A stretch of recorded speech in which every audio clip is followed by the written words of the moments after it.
is the lead agent for implementation of the Operation Pakisa Aquaculture workstream. The goal is to grow aquaculture to play a major role in the supply of fish products and an enhanced role in job creation and contribution to the national income. The sector also offers significant potential for rural development, especially for marginalized communities. The mission of the aquaculture sector is one of the major objectives of Operation Pakisa. Formation of the guiding criteria for selection of catalyst projects. All considered projects shall agree to strive towards the targets set forward in the Agri-BE Charter. There are a number of policies and strategies that have been developed to address these issues. National Aquaculture Strategic Framework, developed by DAF, aims to guide the needed government interventions and support measures which facilitate the removal of constraints and create an enabling environment for aquaculture sector growth. The NSF led to the development of the National Aquaculture Policy Framework. This policy will therefore be one of the key pillars in achieving objectives of the National Development Plan. We do this because poaching has led to a situation where our protein-rich fish species have been depleted, and we're guided to ensure, therefore, that aquaculture becomes an answer to some of the problems that we're faced with. Operation Pakisa governance model has been created to ensure projects are supported on every week against agreed plans. We have got a number of these projects as I have referred to. So that is as far as the answer to this first question is concerned. Honorable Mandela. Thank you, Deputy Speaker. With respect to developing viable alternatives for destitute fishing communities, 4 special aquaculture development zones were identified in the Eastern Cape as a result of a strategic environmental assessment of the entire South African coastline. Furthermore, DAF mariculture policy makes provision for realization of the aims of promoting industry growth, skills-based job creation, and of increased seafood production to compensate for the dwindling catches of wild stock. Therefore, what progress has been made in the establishment of these special aquaculture development zones, and what are the target species? What volumes are envisaged over the short, medium, and long term? What financial investment is required, and what community participation model is envisaged or is being implemented? Thank you. Thanks, Deputy Speaker. To answer the question, yes, of course, under Operation Pakisa, we have identified aquaculture as one of the areas we can make sure that fishing is improved. That involves fishing in open waters like in dams. I can in the Eastern Cape speak of the EDZ in East London, which has been funded together with IDC.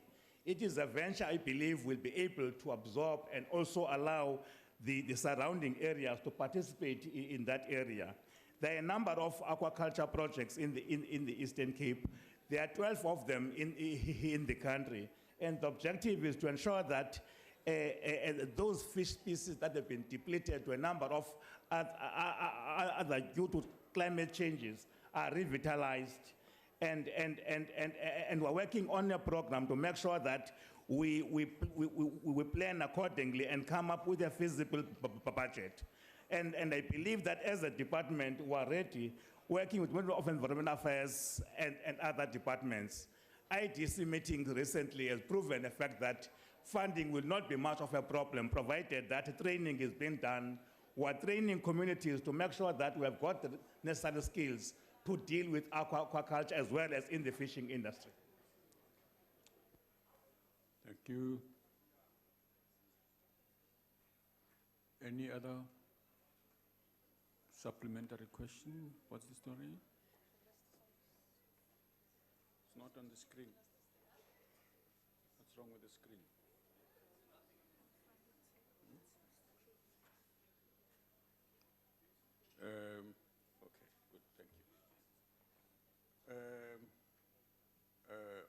Kruger?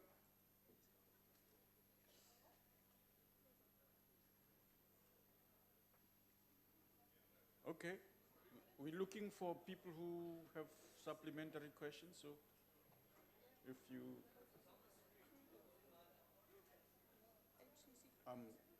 you want to come in, ma'am? Go ahead. What's... I pressed. Sorry, what did you press? Sorry?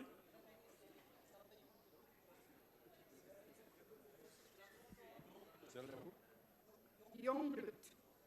Oh, okay. Okay. Young blues, okay. Honorable Deputy Speaker, Yes, Honourable Member. we'd just like to know if your gadget is not working, because members are pressing. The back She, honorable she, has First just, Honourable is pressing. she has just unlocked it. Okay, thank you, as long as your gadget is working. Thank you.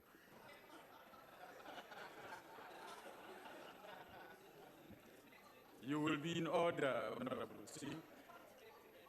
Honourable Youngblood, proceed. Honourable Minister, when I look at the question posed by the Honourable Mandela, it looks to me like an admission of guilt from the ANC that the processes the government have in place to protect our marine resources and fishing communities have failed. Furthermore, your sneaky plan to introduce the national demographic model and thus racial quotas when awarding fishing quotas to traditional fishers is a recipe for disaster and is sure to lead to serious political strife and community unrest. We don't want to hear about alternative. Your job is not to create alternatives. Your job is to tell us here and now what you are doing to protect and address the endemic poverty in our coastal fishing villages and ensuring that fishing rights are secured. Thank you. Honourable Minister. Thanks. Honorable Youngblood.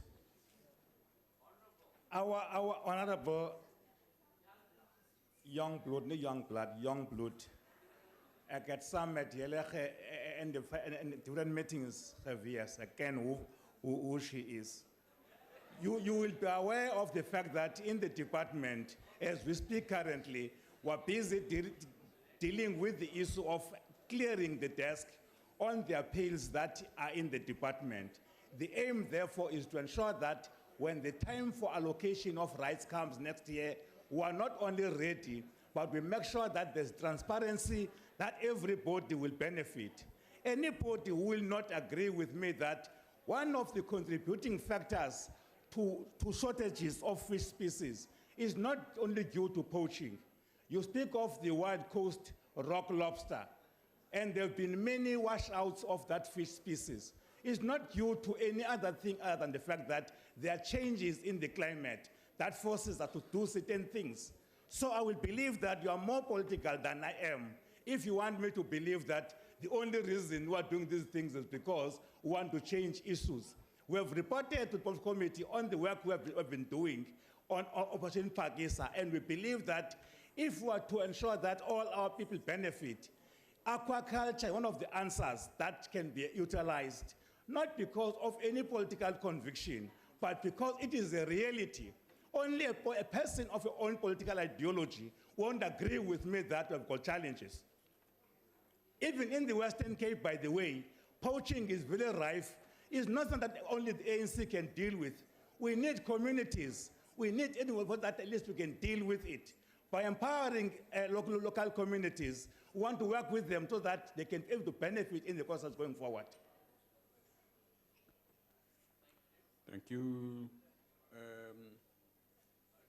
Honourable Paulson. Thank you, Honourable Deputy Speaker. Thank you, Minister, for your previous responses. Minister, currently South Africa has 147 fishing communities. 28,338 of these are fishing households, and about 29,233 people are considered true subsistence fishers. The bulk of the fishing industry, however, is owned by white monopoly capital, like Sea Harvest, Oceana, I&J. What are you doing to ensure that these fishing communities those communities that have to poach to survive, what are you doing to make sure that they are able to participate in the entire value chain of the marine economy? Honorable Minister. Honorable person, I don't think we can ever justify poaching on the basis of poverty. My understanding of poaching is because of people who exchange fish for drugs, not those who are only doing it because of poverty. But let me go to your question, therefore. I agree with you that we need to transform the fishing industry. The reason why we have ensured that by next we must clear first all the appeals that we found in the department, so that as we give fishing rights as from Feb next year, we have got a program, we have got people to ensure that the rights are given to people, but we transform the industry to reflect because of our country. On that score, I agree with you, but won't justify poaching because people are hungry. It's not only those who do poach, there are those who are involved in illicit business. And I need your support, I need your participation to stop it, not by justifying it. Honorable members, before I give to Honorable Cebe Kulu, before I give to you, Honorable member, members, ask you to join me in welcoming officials from the Namibian Parliament who are visiting us, sitting out there in the gallery. Welcome.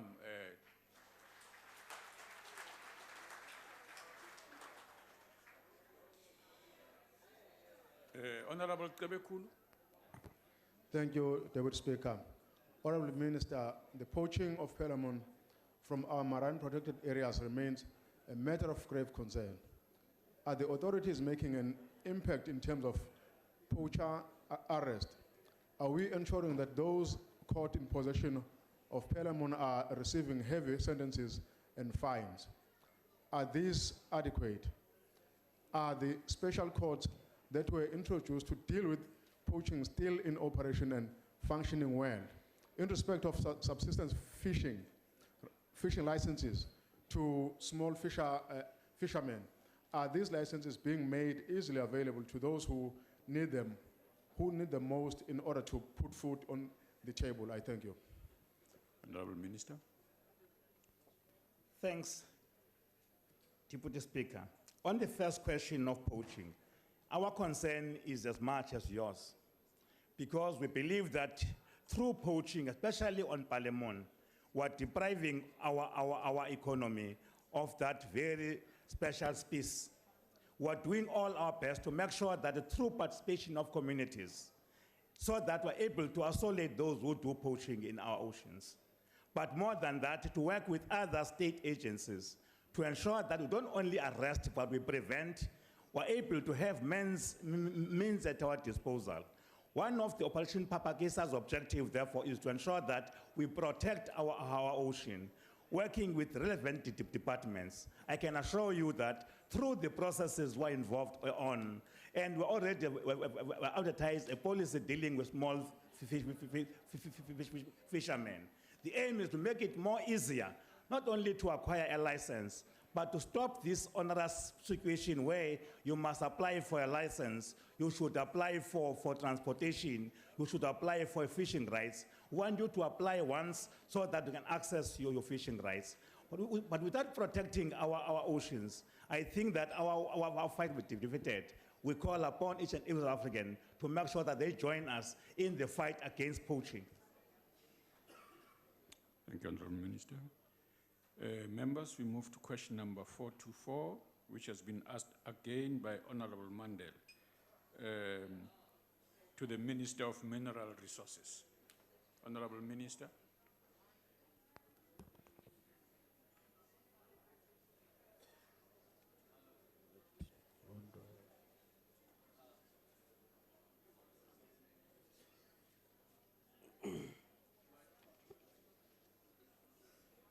There is, Deputy Speaker, a three-pronged approach to dealing with illegal mining, namely promotion of mining, rehabilitation, and sealing of holes, policing as well as enforcement. Progress in this regard is as follows. Promotion of mining. The department continues to promote legitimate mining and removal of exposed mineral at sites which are viable to mine. For instance, the department issued a mining permit to conduct mining operations in the Eastern where illegal mining activities were taking place and mining operations have commenced in that area. Also, the outcrop and sub-outcrop were mined successfully in that particular area, and that had high illegal mining activities in Riversley outside the Roodepoort area. Rehabilitation. The department, in collaboration with the respective mining companies and the Ekurhuleni Metropolitan Municipality, led to the successful rehabilitation of black boss sprayed, and as a result of the above collaboration, no illegal mining are taking place in that area. The department, in partnership with relevant stakeholders, ensured that the Durban Roodepoort Deep Dam is rehabilitated, and rehabilitation work is currently taking place at Goudrand in the West Rand. The department, through the Council of Geoscience, closed and sealed 143 open shafts or open holes that have been identified. The mining companies have also closed 50 open shafts or open holes which have been identified. Policing. The law enforcement agencies continued with the disruptive operations and also making significant inroads to unearth crime syndicates, especially kingpins who benefit out of the process of illicit activities. Some of the major arrests made include the following. Over 200 tons of gold concentrate worth millions of rands was recently uncovered by the police inside a granite factory in Potchefstroom in the northwest. 2 known suspects are believed to be behind this illicit trade, and the police are pursuing them. 2 suspects were arrested in Kempton Park for being in possession of undisclosed amount of illicit mined gold and also about 3,000 fraudulent identity documents. The suspects are believed to be part of the illegal mining syndicate that has fabricated over 16,000 fraudulent invoices worth about 437 million rand to reflect purchases of second-hand gold jewelry. Okay, Honorable Minister, I think your time has expired. Let's go to the next supplementary question. Honorable Mandela. Thanks, Deputy Speaker. Illegal mining has many ramifications, including issues of safety, legal compliance, environmental degradation, and loss of sustainable economic opportunity for local communities. The Wild Coast in KwaZulu-Natal and in the Eastern Cape has for the past decade been facing an impending disaster with special reference to the destruction of coastal dunes in Kolobeni titanium mine due to illegal sand mining. The practice, however, continues unabated, resulting in destruction of a valuable, pristine resource that holds greater benefit for local communities, for ecotourism and related activities. How is this specifically being addressed, and what is being done to enhance community awareness and ensure community involvement in protecting this valued resource? Honorable Deputy Speaker, we are mobilizing communities around the areas where mines are located, particularly those are vulnerable to illegal mining. We do that in collaboration with the police and other law enforcement agencies.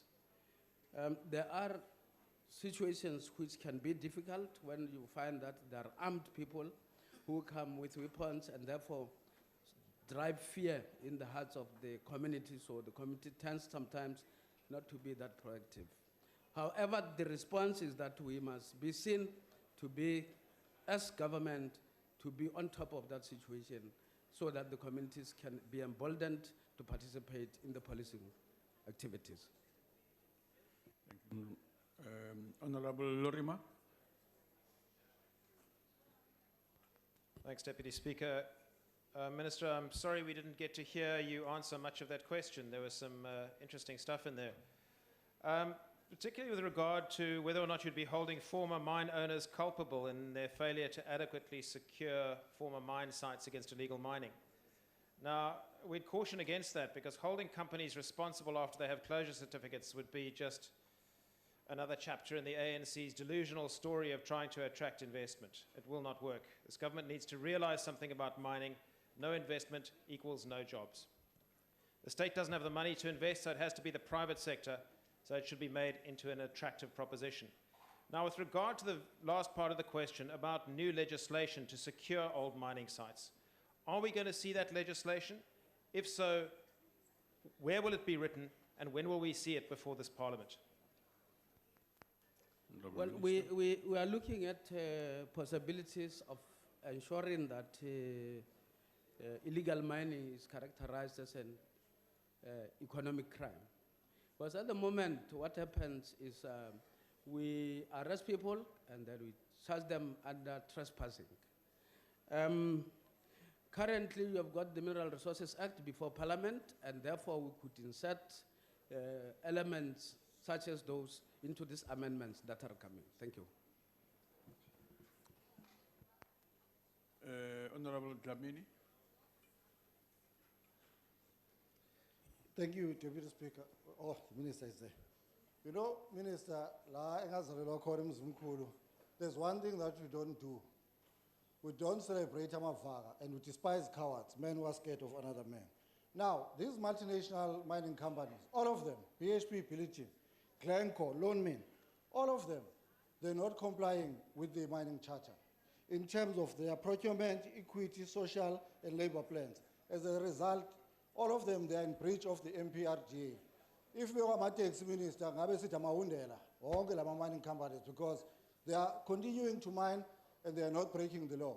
Now, the question to you is, when are you going to issue an instruction and stop those operations? Because these mining companies, they just continue to do as they please in this country. Thank you. Well, we operate under the law of the land.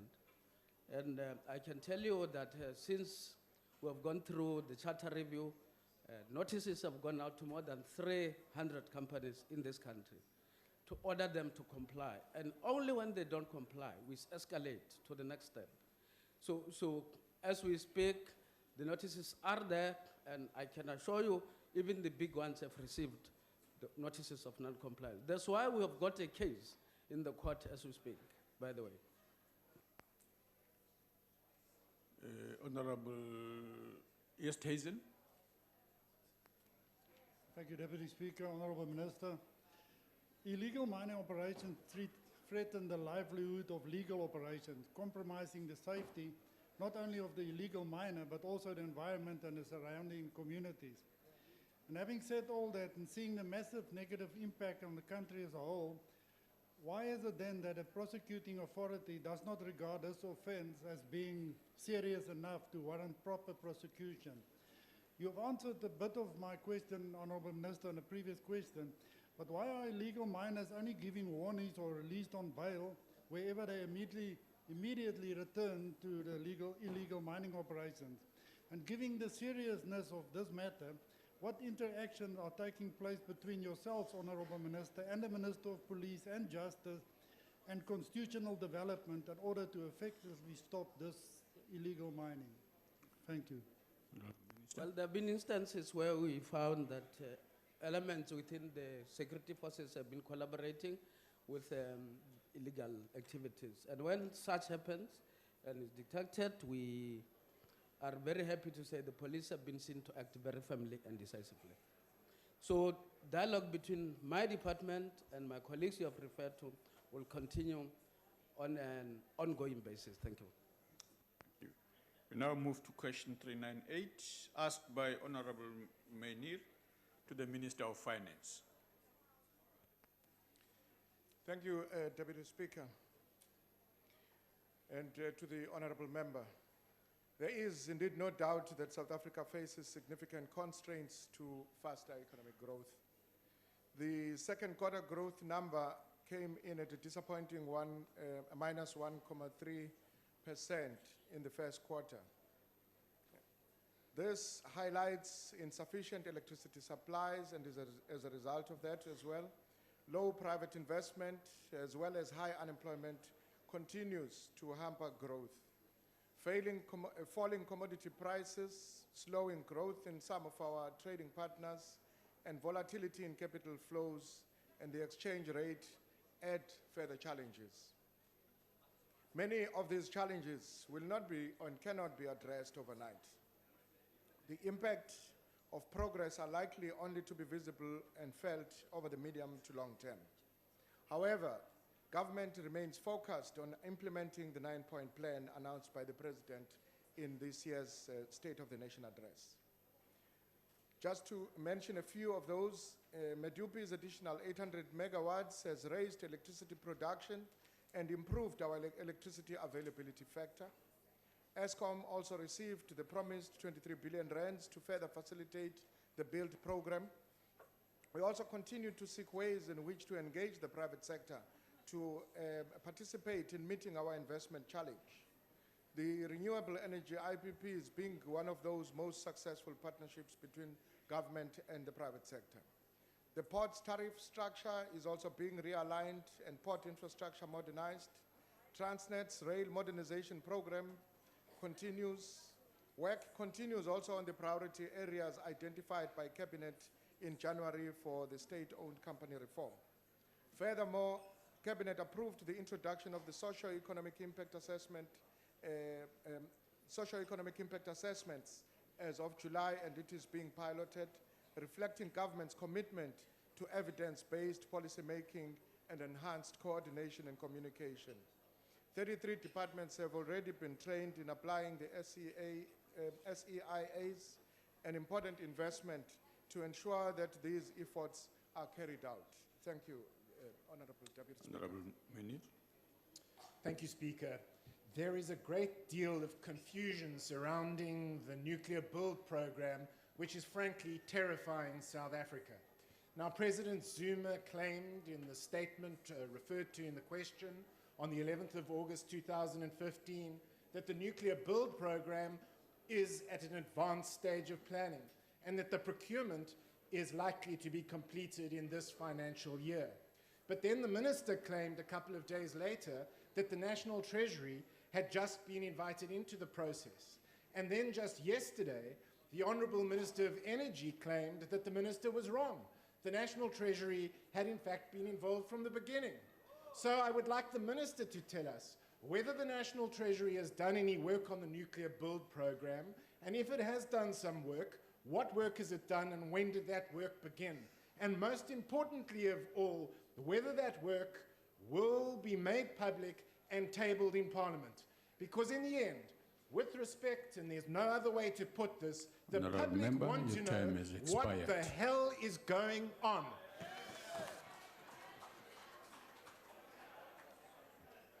Well, let me, Honorable Deputy Speaker, start by saying there indeed is no confusion, except with the Honorable Member himself. And let us now help the Honorable Member because, you know, as a new member of the Finance Committee, I'm sure there's still a lot of work that remains to be done to empower him. And it's going to take a bit of time. But let us start by indicating that we as a country have a very open, transparent budgeting process. We do not stand here and start budgeting here. You will do your work in the committee when this work comes before the committee. You will also receive the details of the entire process. When procurement is taken, procurement is not done in the committee. Procurement is not done in the manner that you want us to do it. As we speak, and you know that the Department of Energy went on first to, on a process of engaging the vendors, the suppliers, and anybody else that is interested. All that process has nothing to do with the National Treasury. The The National Treasury has a role to play in this space, and the role is now to begin to look at the financing model. And that is what we are engaged with. We wouldn't have started with that until the other processes had been concluded. We therefore can say with confidence here that in order to address the energy challenges of this country, all other areas and sources of energy are part of the mix, and this parliament will engage with it as it always does with all our mega projects. Honorable Nkomo. Thank you very much, Deputy Speaker. To the Honourable Minister, in respect of the 9-point plan and the Honourable President's commitment thereon to resolve the energy challenge and taking into account government's likely pursuit of a nuclear strategy to solve South Africans' energy demand, is the nuclear path an affordable one? Can we afford to embark on this path? And if yes, what assurances do we have that the budget won't end up being doubled or tripled the initial agreed upon price, as we have seen with so many other government projects in the last few years? Thank you. Honorable Minister. Thank you. As you know, that at the top of the 9-point plan is resolving the energy challenge. It is actually the first. And as we do that, one of the things we are doing is actually proper sequencing of how we address this energy challenge. It is for that reason that our focus on ESCOM, our focus on IPPs, our focus on cogeneration, our focus on all the areas that would deliver energy in the immediate and the short run are being attended to. The issue of the affordability of any of those plans is precisely what we are engaging with at the moment, and that's what we are doing. We do not want to preempt that, because a lot of people that have spoken about non-affordability are people that themselves have not undertaken any study to be able to put that on the table. So that's precisely what we are doing at the moment. Thank you. Honorable McKay. Thank you, Speaker. Minister, you've yet to actually answer any of the questions that have been posed to you in the House today, so I'll try reframing. Yesterday, the Minister of Energy, Tina Joemat-Petersen, promised an affordability study would be undertaken on the new nuclear build program. She did, however, go on to indicate that irrespective of the findings of the study, that government would continue with civil nuclear expansion. Minister, surely you must be troubled by your cabinet colleagues' comments. Can you confirm or deny her sentiments? And finally, can you promise the South African people that should the affordability study find nuclear to be unaffordable, as we know it is, that the nuclear new build program will be abandoned in its entirety? Thank you. Perhaps whilst you are trying to rephrase your own question, because it means you had not structured it properly, let me rephrase your supplementary as well. Let me rephrase your supplementary as well, because you always come from the negative angle. Why don't you ask? Speaker, Deputy Speaker, excuse should we me. find? On a point of order. Yes, what's the point of order? Cabinet ministers are not permitted to change the question, just to answer it. I haven't changed it yet. You just said you were. I'm going to try. Are you addressing me or the Speaker? Why are you addressing him? Take your seat, honorable member. He's addressing me, that's why. Yeah, take your seat, that's fine. Yeah, all right. Proceed, Minister. Maybe you should have asked in the positive, but let me answer from the negative as well, because he tried. I said in my response, Chair, as now it has been, the question has now been restated. In my response, I said we do not want to preempt the outcome of the study that is being conducted. Because if they are trying to preempt it in this room, I'm not going to play in that space. The reason why we do the study that we are doing, it is precisely because we want to come to this House with something that has been processed, that has been done in a proper way. Honorable Shivambo. Thank you very much, Deputy Speaker. In that infamous press conference by Mr. Zuma of the 9-point plan, he said that the projections of economic growth will be 3% over the next 3 years. And this is against the fact that we currently have got a trade deficit. Stats SA has illustrated that the economy has contracted by 1.3 in the current quarter, the second quarter. And all indications, because of the global contraction of the global economy, illustrate that there won't be any growth. The Reserve Bank, on the same day the president was announcing 3%, was, in essence, the governor was revising the projections of 2%, which they had made earlier because of a deeper crisis. Where do you get this 3%? Does it come from treasury, or you just threw some dice and you said 3? And then you said, no, this is how the economy is going to Honorable Member, to grow. the time has expired. We don't gamble with growth numbers. We put these numbers before this House when we tabled the budget. And those are the numbers until such time that we have revised those numbers. Those are the numbers that obtain on the ground. Of course, as I indicated, that conditions on the ground have changed. And as they change, it is only when we have taken into account all those changes and all the other indicators that we will come back to this House in a month's time to be able to give you what the numbers look like. Because we also indeed don't want to thumbsuck them. It is for that reason that we go through a particular process, which is going to be the outcome, outcome of which will actually be part of our medium-term budget policy statement.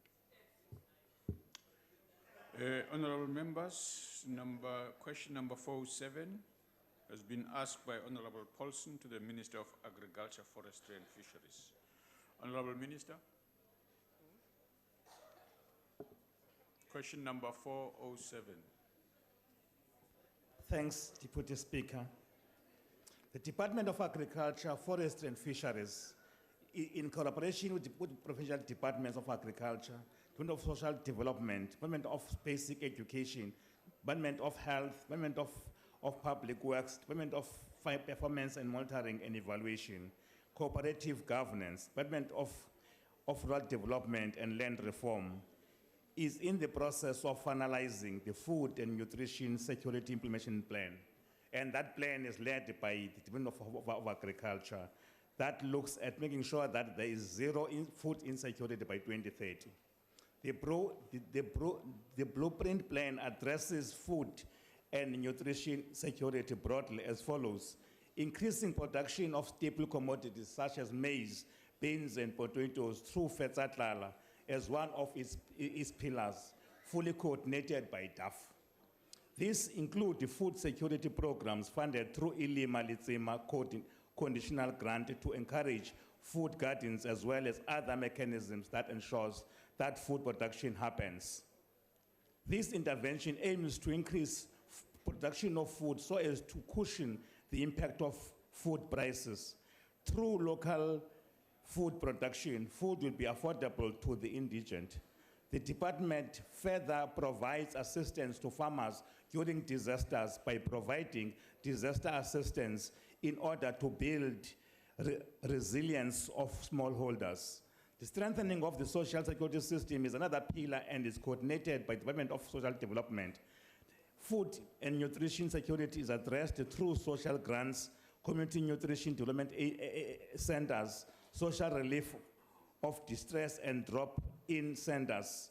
Of basic education is a critical partner that contributes to food and nutrition security through the National Schools Nutrition Program.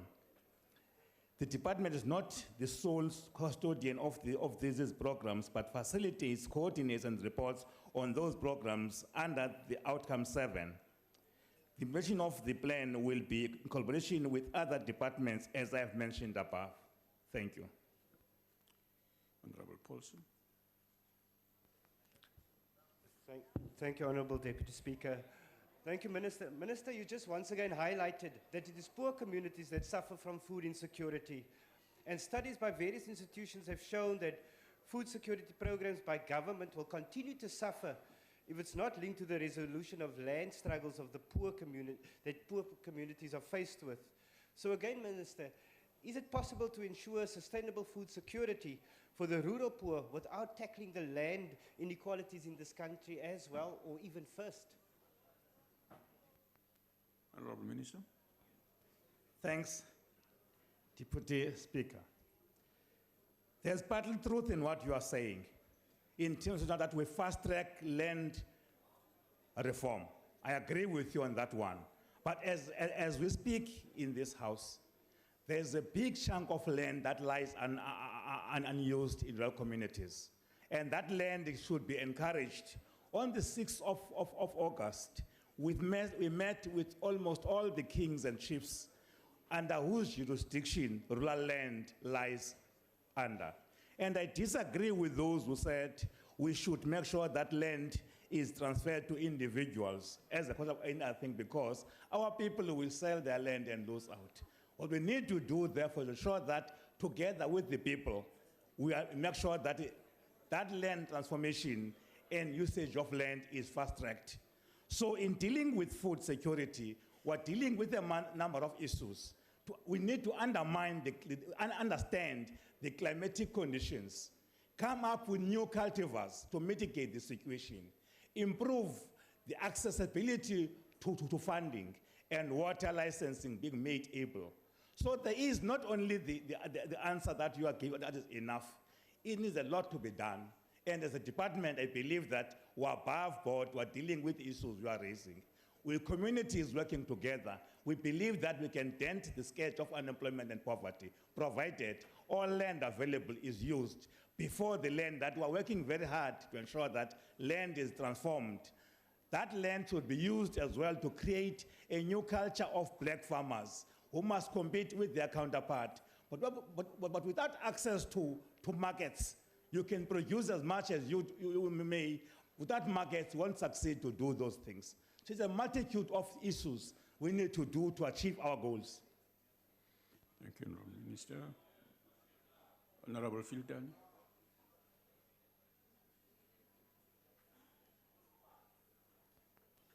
Thank you, Honourable Chair. Minister, into eyenzekayo apha is that mninzi umhlaba ophuncukayo kwa-agriculture uye kwi-mining. Utheka indawo le uhlala. Iindleko zokulima ziyazinyuka. Buyisakala abantu bebenoproduce ukutya. I-Fetsahlala program, ngokwe-oversight ebiyenziwe last year, ayiqhubi kakuhle apho bepilotwa khona phaya KZN, nayo ibiyi-conversion yenye iprogram. Ii-agencies ezincedisayo kwi-production yokutya ezinjengoNtinga in OR Tambo asafumani budget. Uzawuncedisa kanjani ukulungisa le meko xa uphelelwa ngumhlaba nee-agencies zinganikwa budget and so on? Asikakuva kakuhle ubuthini na? Uyalazi. Minister. Thank you, Deputy Speaker. Mandivumelana nawe mhlonishwa. Futhi uchaza inyani. Kodwa ngelishwa ke inyani yepolitiki inamajengxeba. Ndiyaunderstanda ke isizathu uba ube ngolo hlobo. Ewe kwinyani khona uba zikhona ii-challenges. Kodwa sikwazi ucubungula iingxaki zee-failures. Kule ngxaki yelanga likaNqilo elihleli elicukubhane litya umbona wezwe lethu. Awukwazi ukuthi ke ngoko siqhomfa kuba singasebenzi kakuhle, singayijongi ingxaki leyelanga engene eKZN. Ndihamba nawe futhi ndiyavuma ukuthi ayingorhulumente yedwa onohlamba le ngxaki ayicubungule. Funeka sisebenzisane ne-private companies. And zikhona ezinomdla osebenza nathi. Sikhulise izakhono, sivuselele i-extension services. Ngoba ngaba zikho ndiqelinene ufana nomuntu oseza umhlonyane kodwa engayazi into agula yiyo. Enkosi. Honourable Sheikh. Thank you, Deputy Speaker. Honourable Minister, it is common knowledge that in eThekwini, Durban, hundreds of fishermen rely on the fishing industry to feed their families. This has been going on for decades. Honourable Minister, there seems to be a challenge and a serious problem in that the eThekwini municipality is preventing these fishermen by not allowing them to fish at the North Pier. On a point of order, Deputy Speaker. And I've just been advised. Sorry, Honourable Member. Yes, Honourable Member. Honourable Deputy Speaker, I think the member is on the wrong question. We are on question 107, dealing with not on the fishing question at the moment.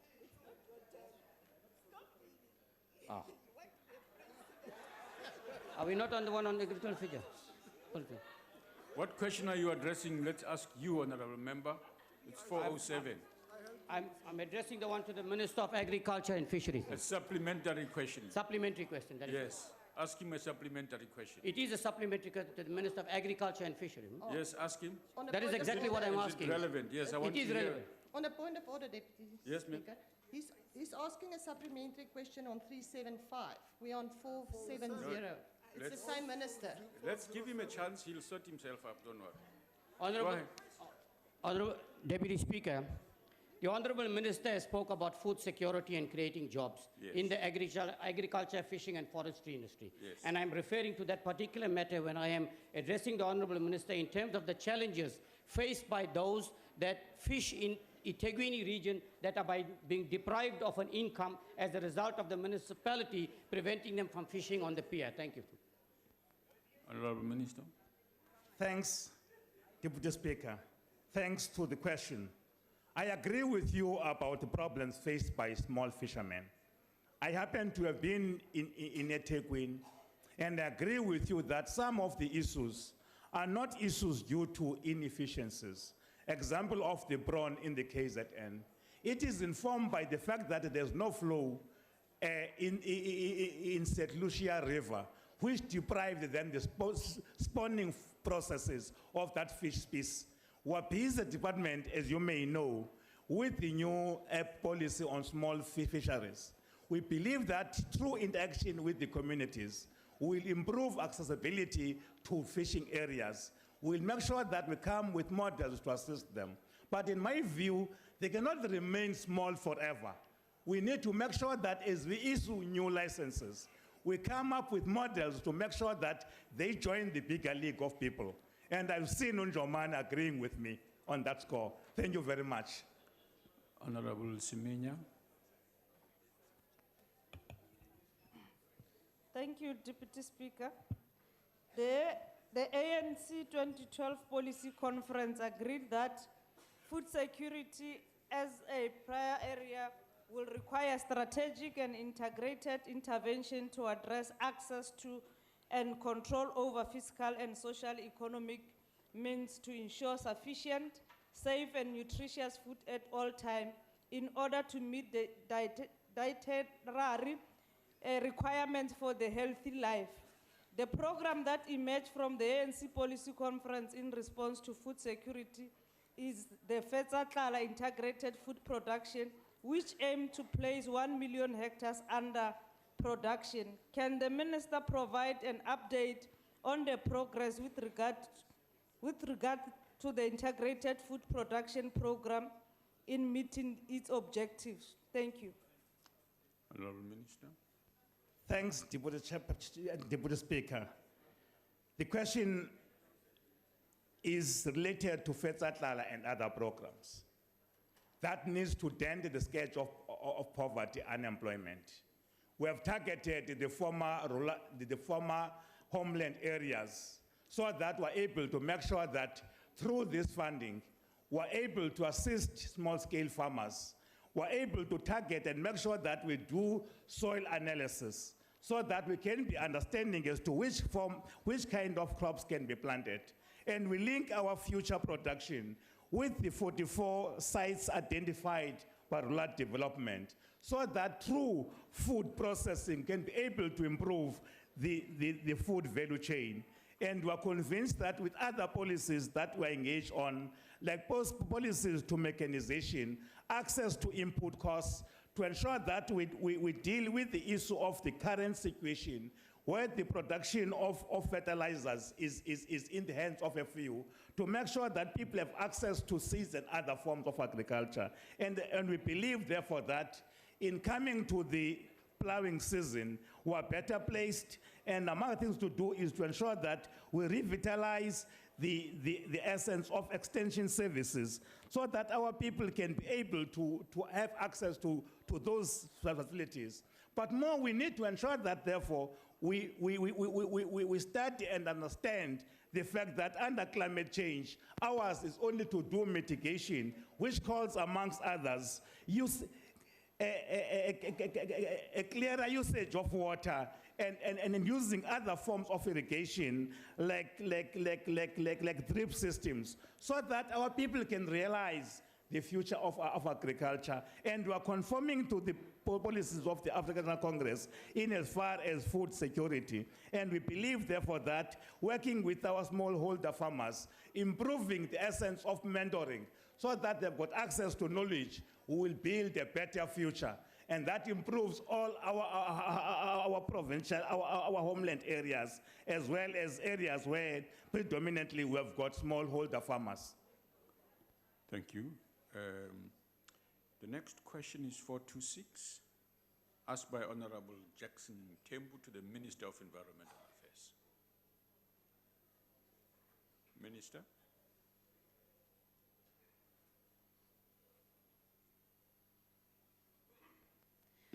Thank you very much, Honorable Deputy Speaker.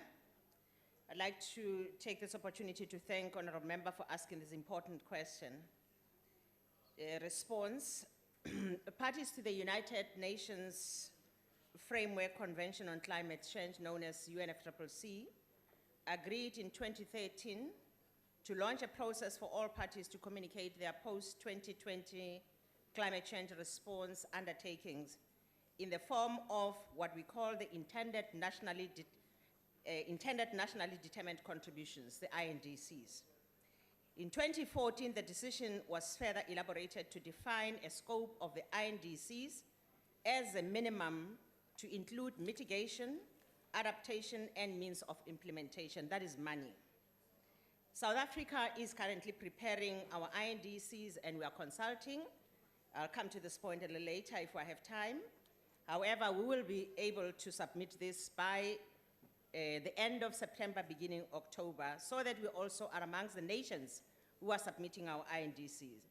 The INDC provide a basis for global community to understand the commitments that parties seek to undertake in order for us to contribute to the global effort and also respond to the climate change. The INDCs must be communicated well in advance before the 2015 agreement could be made in Paris, in order to enable the process of aggregation so that you can add the totals, and the totals are therefore necessary to inform all of us what is the complete and the total contributions as proposed by all parties of the world looking like. And the process of synthesizing and analyzing the pledges made by parties in their INDCs will be initiated in October, as I indicated, and therefore the preparatory negotiations currently taking place in Bonn are advancing discussions under the Durban platform, famous Durban platform, an agreement which was actually started here to be negotiated, on the text of a draft global climate change agreement. Our Peruvian COP president, current, and the incoming French COP presidency are facilitating intense consultation processes at ministerial level, also meeting with the ministers of finance, because there's got to be money for these issues, but also facilitating the heads of state and heads of government. On the sideline of the UNGA, in September, there will be another such meeting of heads of state and heads of government. While progress is being made towards successful outcome of COP21 negotiations, there are, however, some difficulties that we need to talk to that needs to be overcome, particularly on how we find expression in the principles, very important principles of common but differentiated responsibilities and capabilities, but also the very same question of differentiation. Because parties of the world, there are those who are saying, we must now begin differentiation. Parties like us as South Africa must now be called the middle income group, which point we do believe that it's actually a non-starter. They are developed countries and we are developing countries. Thank you. Honorable Mtembu. Thank you, Minister. Minister, our INDCs that we are crafting, first of all, will they assist us to meet the commitments made by our president on our behalf at Copenhagen to reduce our greenhouse gas emissions by 34% and 42% respectively between now, 2020 and 2025? That's the first question. The second one is, are they achievable? And secondly, will they indeed make us contribute to us? May they assist us to contribute to make a humble contribution to the world's effort to decrease greenhouse gas emissions and thus avoid the negative effects of climate change? Thank you very much, Mr. Siyabonga, Honorable Mpikwa. Minister? Minister? Thank you very much, Honorable Deputy Speaker. Yes, indeed, the commitment made by our president in Copenhagen back then, as alluded to by Honorable Member, is being worked on. We are really building on that.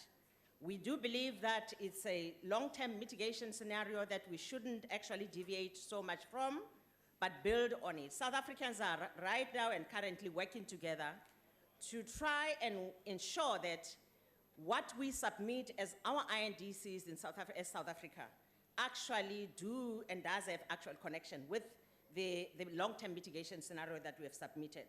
And that's our humble contribution. We do think that as a very important citizen of the world and responsible citizen of the world, these INDCs that we are submitting, which are based on our long-term mitigation scenario, will indeed make a contribution to the world's reduction of carbon emission.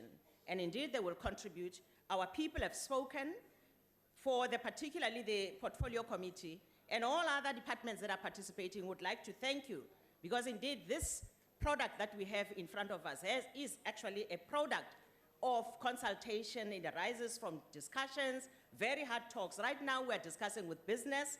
BUSA has submitted a very important principle and a very important policy proposal, in fact, that we are looking at, and we do think and hope that all of us will be saying this is South Africa's position, and we'll stand behind it and ensure that it gets implemented.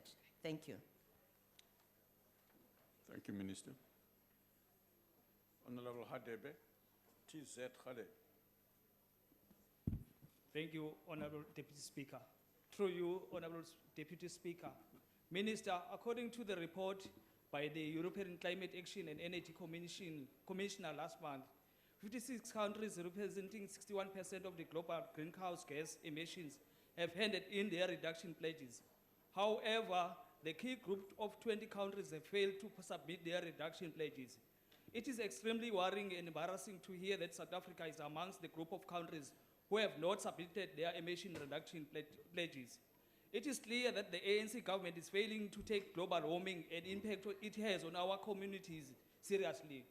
What is it causing, Minister, I would like to know from you, what is causing the delay in submitting South Africa's emission reduction pledge? And why it takes so long? Because I remember it was tabled during the Portfolio Committee last year and earlier this year. Thank you, Deputy Speaker. Honorable Minister.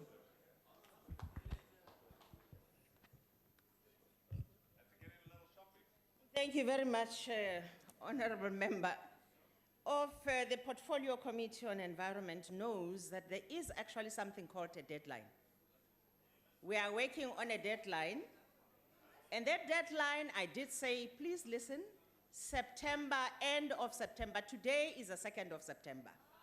We are finalizing our proposal. It has actually already gone through Cabinet. Cabinet has allowed public consultations that are taking place throughout the country. Actually, we have one province to go through. And by next week, all the provinces shall have been consulted. Business would have concluded consulting business. I did say that we have met BUSA already twice and other business companies and organizations. So we are ready, we are on target, we are in time. 61%, some of those who submitted before we did, have actually submitted just the mitigation plan. What does that mean? We do believe that there's got to be a global goal on adaptation, because Africa needs adaptation. Those who we are submitting something that really doesn't, maybe a shell. We want to aggregate, and when we aggregate, the numbers that we put on the table must then be able to be meaningful to reduce carbon emissions by, we want a below 2 degrees Celsius world. And that's what South Africa is working towards. Thank you. I don't know what to say. Minister. Honorable Singh. Thank you, Honourable Deputy Speaker. Thank you, Honourable Minister. We are indeed pleased to know that your department is on track in respect of meeting this deadline which has been required. One of the questions that has been asked by Honourable Mtembu is, are there any issues that the country should be concerned about? Now, through you, Honourable Deputy Speaker, Honourable Minister, we know that South Africa has a high renewable energy potential, including abundant wind resources and some of the highest solar radiation levels in the world. As a contribution, South Africa's contribution to mitigate the effects of climate change, what is your department's view on the nuclear energy pathway that is being proposed by government? Should we be concerned? Honourable Minister. Thank you very much. The negotiations in Paris are about the global agreement. And the global agreement about efforts to reduce carbon emissions. What I have alluded to earlier on is things that we are worried about. Differentiation, finance, issues of the legal form of the agreement. Those issues, there are 4 of them.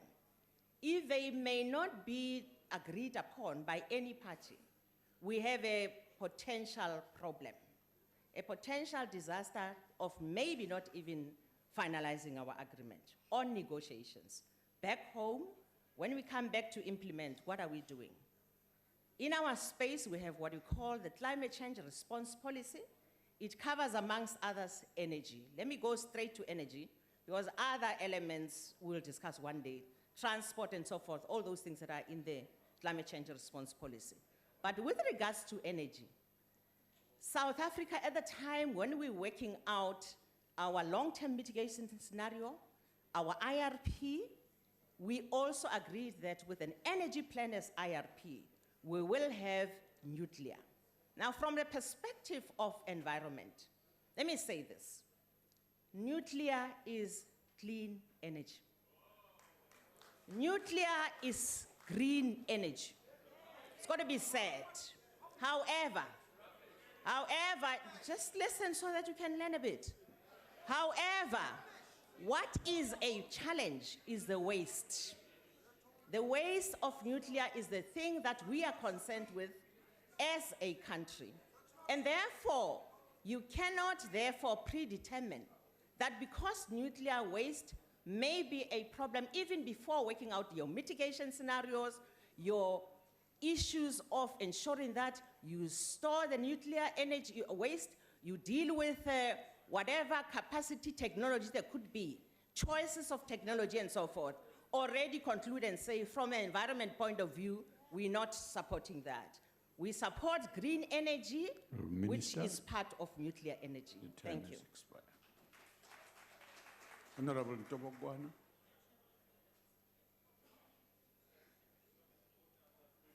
Ndiyabonga Sekela Somlom. The most authoritative climate change mitigation document ever written remained the Kyoto Protocol, which would have seen countries reduce their greenhouse gas emissions. The stumbling block has always been the United States, the biggest emitter of greenhouse gases, which has repeatedly refused to ratify the protocol. My question is, what is South Africa's position on global action towards mitigating climate change? Should other countries move ahead without the US? In the developing world, South Africa is the first becoming a big emitter of greenhouse gases too. Is the commitment to be mining shale gas and having nuclear-generated energy not compromising our commitment to climate change mitigation? Honourable Minister. Thank you very much, Honourable Chair. Because the latter part of the question was written, I take it that's why Honourable Member read it. I've already responded to nuclear. The second issue about the US that was supposed to have been part of KP, which is Kyoto Protocol, and went back home and never ratified Kyoto Protocol and therefore went absent. We are saying as a world, this time around, the agreement and the negotiations that were started here in Durban in South Africa at COP17, which must be finalized. And I hear people saying last year you didn't do anything. There's a program of negotiation. The starting was here, the end is in Paris in this year in December. We're saying that agreement, in that agreement, we must not do the mistakes that we did in KP. We must ensure that everybody becomes part of this agreement and therefore no backsliding. US is part of those. How are we going to achieve this? Is by getting these issues around the legal form, because the US has always been saying, China, by the way, as well, we are not in favor of negotiations and agreements that are binding in legal form in a particular manner. So we've got to find one another on the legal form. So the legal form is going to be the determining factor of no backsliding. And those are the things that we're negotiating. Differentiation, I've already said. So the kind of agreement that we are discussing and that we're negotiating is and should be such that at the end of the day, there is nobody who backslides hereafter. South Africa is one of the world emitters. We are actually saying we will never ever compromise our space for development, even though we have to ensure that we reduce carbon emissions. It will not be at the expense of our development. Sustainable development is the way to go. Thank you. Honorable members, we go to question 376, asked by Honorable Esther Hazen to the Minister of Energy.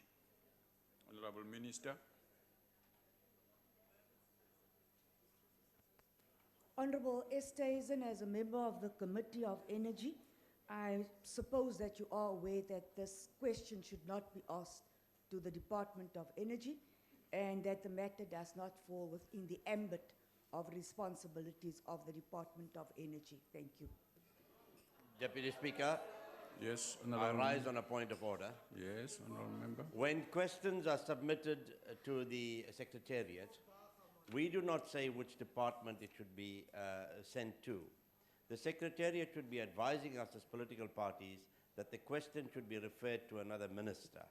And I hope that the Honourable Minister realizes that it's not the fault of Honourable Esther Hazen in this regard, but it's a genuine question that has been forwarded to Parliament for answering by a minister. Okay. All right, I think it's a fair comment that the direction of questions to ministers happens inside the administration. I hope they'll correct that mistake. This should not have happened in the first place here. Deputy Speaker. Yes, Honourable Member. Yes, Whilst that is accepted, but can, as members of Parliament, when we write questions to certain ministries. Indeed, these are the questions that we direct to the head table. We might have directed them wrongly ourselves. So therefore, it cannot be correct that we are now blaming the head table for directing the questions wrongly. Thank you, Deputy Speaker. Honourable members, this question will be dealt with at the appropriate time. Let's proceed. Let me see this. To question 375, asked by Honourable Filtani to the Minister of Agriculture, Forestry and Fisheries. Enkosi, Deputy Speaker. Ndiyabulela bawufiltane ngombuzo wakho. Malunga nembalela egqubayo. Kodwa le mbalela ithwaxe not only iKZN, ibingxantathu. Ithwaxe iKZN, yathaqa iNorthwest, yathaqa iFree State, yatsho yaphungula yathunta ezolimo zombona neswekile loyibalileyo. The Department of KwaZulu-Natal at provincial level of agriculture assessed and submitted draft reports to our department, to the Provincial Disaster Management Center. The reports were analyzed, engagements held with relevant stakeholders, including the Sugar Association of South Africa. and came up with possible measures to address the situation. Our department is busy engaging with relevant stakeholders within the private sector, inclusive of organized agriculture, IDC, land bank, to come up with possible measures to assist those farmers who have been affected. Those farmers and includes those in the crop production, those in livestock. In livestock, because black farmers don't have access to feedlots. A feedlot is an infrastructure that is developed to ensure that you can put your animals in to fatten them. When you sell them, you realize an income. It is still a domain of the commercial farmers. It is something one are looking at to make sure that water is made available. Feed is not available in areas of our black farmers. Hence, in the 3 months of winter, they lose a lot of their livestock. Where they sell them, they are selling them at peanuts. It's an environment we're engaged in. I'm not able, therefore, to quantify the amount involved, but I can tell you that we're busy engaging. Everybody is on board. Siyaqhuba, asilelang. Honorable Filtani. Yabulela mphathiswa. Umbuzo wam ubusithi, what are the relevant findings? Ngokuwena mphathiswa uthi kuphandiwe awutsho bana kufunyenwe ntoni na. So you're falling short, number one. Ubi 2A uthi, how many jobs have been lost? Iya kula content ke ngoku ye findings ezi ongekazivezi bezifuna mana zivele apha kuba kaloku sithetha apha nge-industry nationwide a contributor a generation income ye 12 billion, 77,000 direct jobs, 350,000 indirect jobs, and as a result of livelihood of over 1 million people, the training, the education, and other supporting services. Ilento eninzi eyichukumisa ukubomi babantu yiyo lento bendibuza le mibuzo.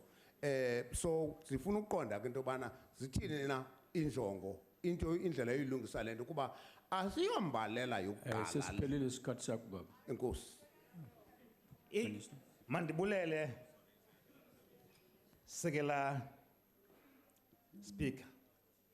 Bawufiltana ndiphinde izigweqe zingamxaka umuntu zingayiniki intsingiselo yendlela yahambayo kuba kambe zombethe ipolitiki. Mandiye kuwe ngqo. Ndibonisile apha into yobana uphando lwenzekile, zonke iinkcukacha zafumaneka. Asikafikeleli ke kubeni ngale ngxoba kaxaka yembalela imisebenzi lahleke ngaphi na. Kungoko ndisithi esikwenzileyo kuqinisekisa into yobana apho kufuna khona ifidi kwizilanyana iyafumaneka. Nokubona into yobana njengoba usitsho sithi le mbalela yokuqala ngaphambili yekaqilo mhlawumbi nale ikhona ezayo. Kodwa akubalekanga ubala imbalela ngoba impendulo elandelayo awunayifunda ngembali. Ungayibalisa imbali nomunqa ngenza njalo. Kodwa ubona phambili ufuna amehlo anzulu nobutsolo bengqondo. Mandiye ngqo kuwe ke Mhlekazi, sisaphanda, sisaqokelela. Futhi ndiyavumelana nawe ungoko ndisithi kalo Mhlekazi, masakhe i-feedlots, zithi inkomo zabo la imbalala, zinike ukutya, zifidwe, zithengiswe. Uba ngaba amanzi anqongophala, singajongi imilambo nemithombo, siwagrumbe phantsi. Loo nto yenzekayo leyo yi-department Mhlekazi wam. Ndithemba ngenye imini uyawundikhapha ndihambe nawe, ndawuphazama indlela undikhombe, kuba kambe silwa imfazwe enye. Enkosi. Honorable McKay.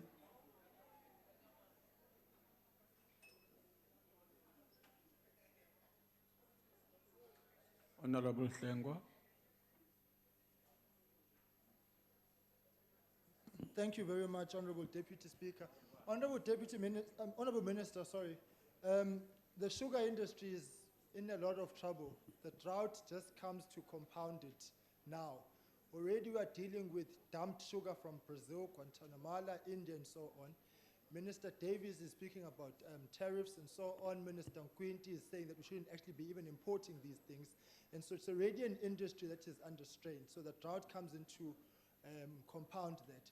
So what is the broader and more holistic approach and intervention that your department is actually instituting to ensure that we are protecting the agriculture industry generally, but specifically here, the issue of the sugar industry, which is a big industry in the country, which creates jobs and by and large a backbone of the economy. Because if we do not address that, we are going to find ourselves in serious trouble as far as job losses are concerned. So the investigation that you are doing, does it encompass a broader investigation to these factors? What are you finding? What progress is there? What interventions are there? Thank you.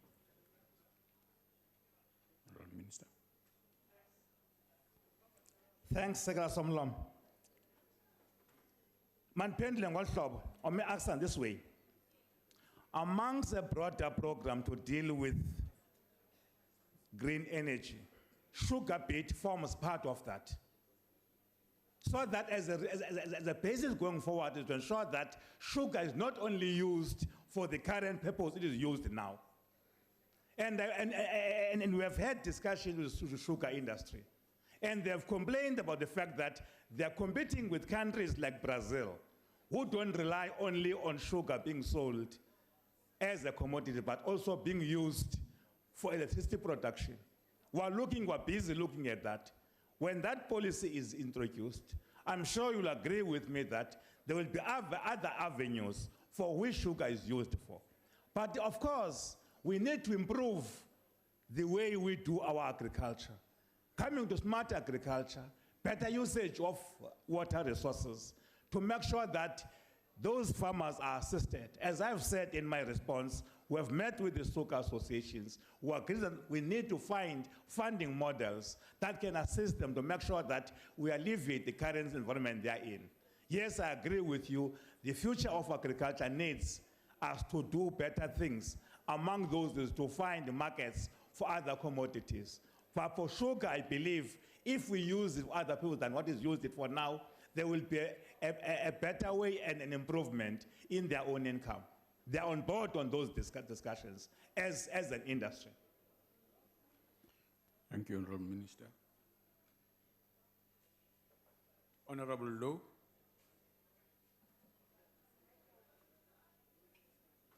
Honourable Fako.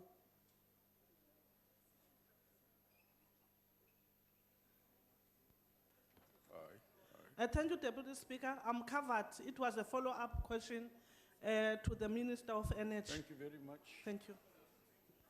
Honourable Steyn, covered. Thank you, Deputy Speaker. Honourable Minister, thank you for that answer. And to let you know, the loss of the drought to the grain industry would be 10 billion rand, and the sugar industry apparently 900 million rand, so it's almost another $1 billion. Minister, part of the job of the Department of Agriculture is the mitigation. You mentioned that.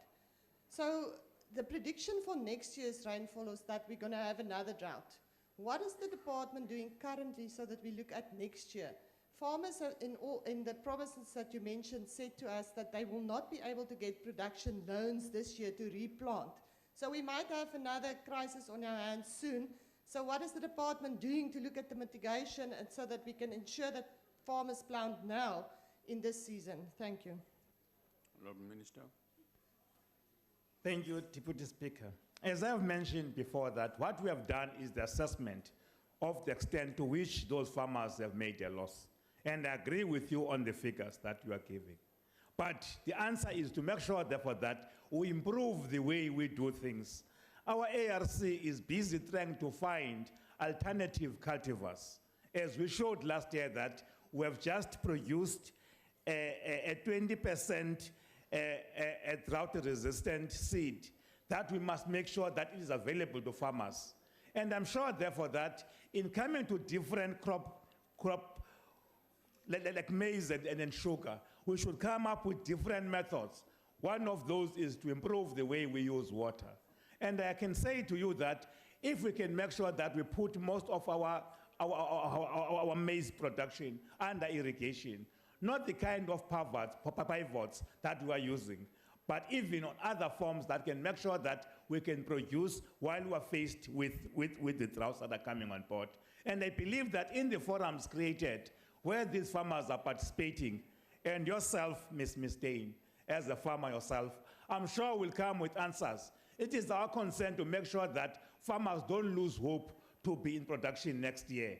And that will be achieved. I said that there are other entities or other financial institutions we have approached to make sure that we assist the farmers, not only to mitigate the losses they have made, but to be able at least next year to ensure that they continue to plow.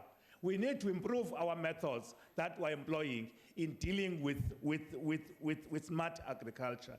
We need to do more research as to make sure that we come up with new cultivars that can withstand the scourge of drought when it happens. In this, I repeat, we're together.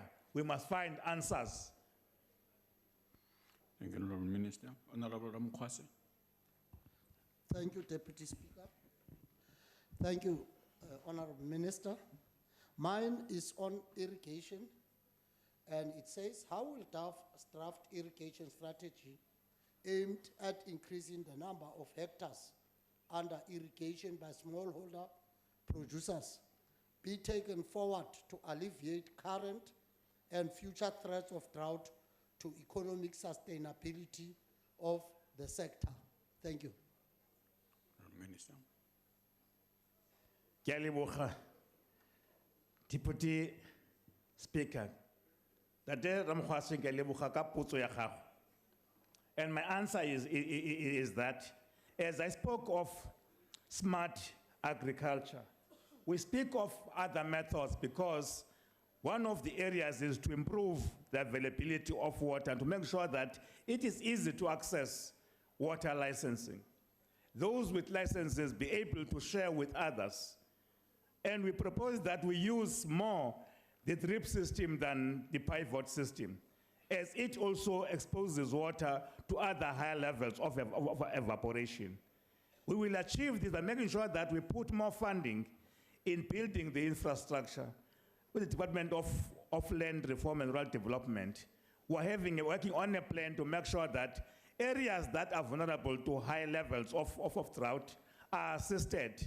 So if, therefore, we do more research in finding new cultivars, we make it accessible to make sure that farmers can access our 20% drought-resistant seed.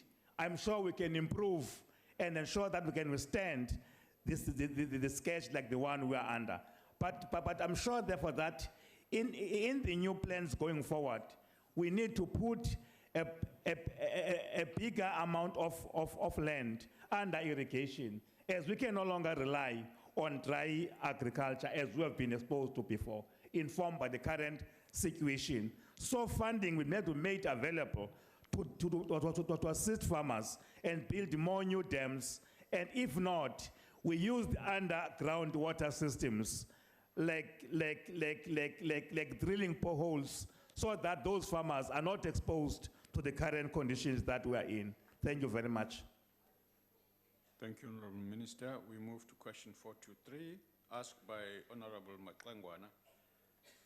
To you, Minister.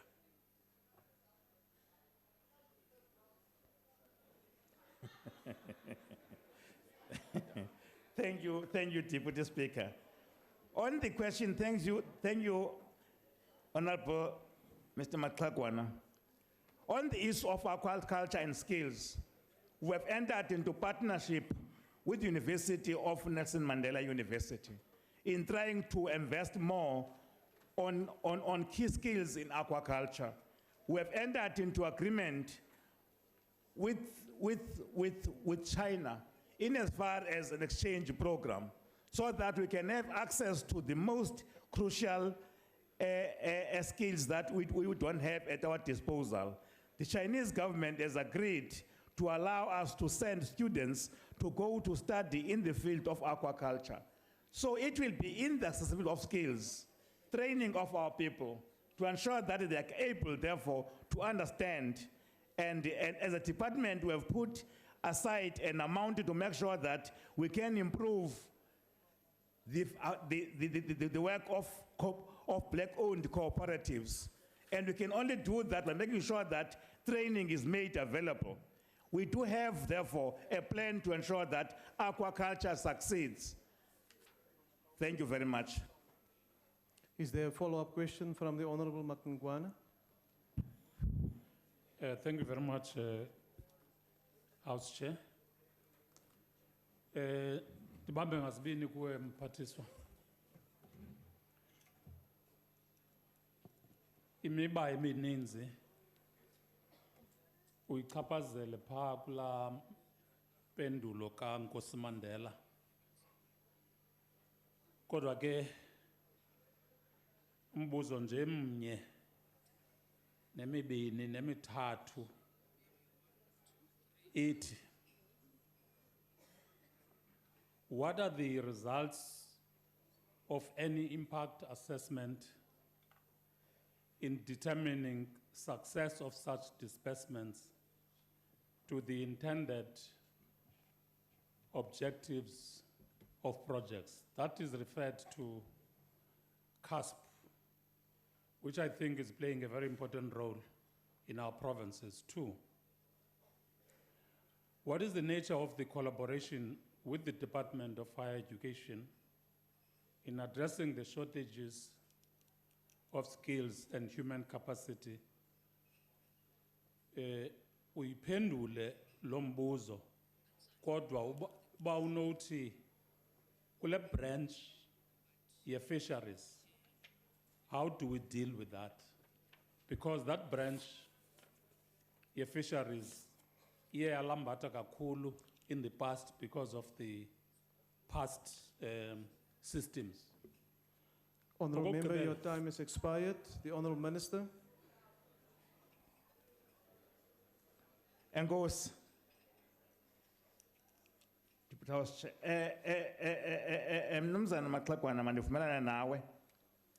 Xa sijonga kumsebenzi weCASP nokuthi bangaphi abantu abancedileyo, ndiqinisekile eyona nto endicinga into yobana iCASP ikwazile uveza abantu abaninzi abamnyama khona ukuze bakwazi nabo ungena kwiphulo lezolimo bencediswa yile ngxowa yezolimo. Nobona ukuthi abalimi bethu bafumana indawo zothengisa oko bakukhiqizayo. Malunga nonxibelelwano phakathi kwethu neDepartment yezemfundo, nditshilo ndatsho ndathi kweli cala le-aquaculture sine-agreement ne-University of Nelson Mandela ukujonga kakhulu kwizakhono ezinqabileyo, kuba ndiyavumelana nawe elicala lofuyo intlanzi ibikade iyinto engenziwa ngabantu bamnyama, ulandela ingubo yangaphambili besiyombethe yocalucalulo lombala nokuvinjwa izakhono.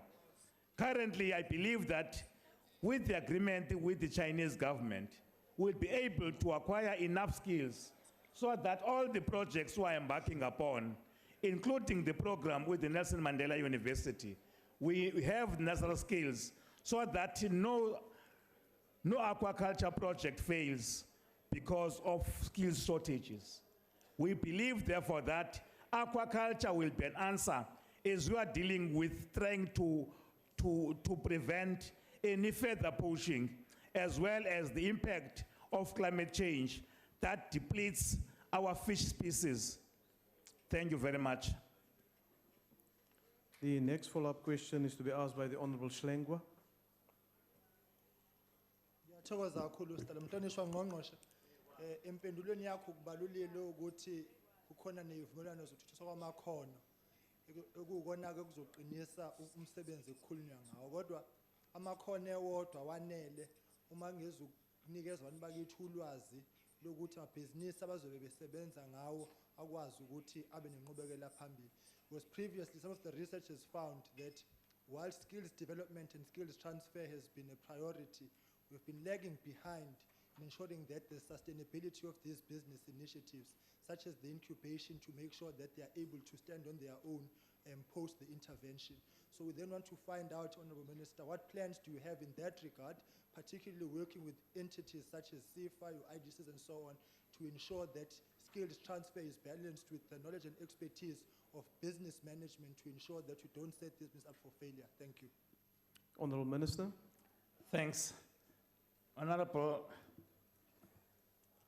Hlongwa, I agree with you that skills alone may not assist our people in aquaculture. Among other things, you need to know fish health as well as to access to markets. And I can assure you, any boat who ventures into other fish species that are in demand in Asia, and we're busy negotiating to ensure that we're able to find those markets. Markets are part of what we need to do. Knowledge is part of what we need to implant. But of course, I agree with you, we need to partner with these people, with existing businesses where possible, so that there is mentoring, so that we don't create projects to die. We had a meeting with IDC to look at the issues we have raised, so that it's not only funds made available, but also access to skills. Not only skills alone, but also to markets, so that we can be able, therefore, to see these projects not only as numbers, but those who are involved in them succeeding. And I can assure you there's future in aquaculture, as we'll be able to retain the protein-rich products that are getting depleted through the shortage of species in our oceans. The Honorable Mokawuse. Ke a leboga modulasetilo. Le tona ke tshepa gore o tla utlwa gore ke batla go botsa ke reng ka gore ke bua puo yaka. Puso ya Afrika Borwa e kgatolositse mo nakong e telele ikonomi ya mawatle.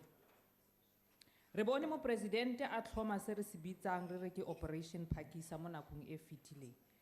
Le fa go ntse jalo, se re se boneng hela ke maano a senang gore a ya kgotsa a boa. Ka jalo re botsa gore ke maano a feng a beilweng ke puso go tsweletsa ka bonako ikonomi ya tsa mawatle. A mme re na le bokgoni jaaka naga kgotsa re beile maano hela awa re sena bokgoni jaaka naga. Fa go sa nna jalo re dira eng jaaka puso go matlafatsa mo ntlheng eo?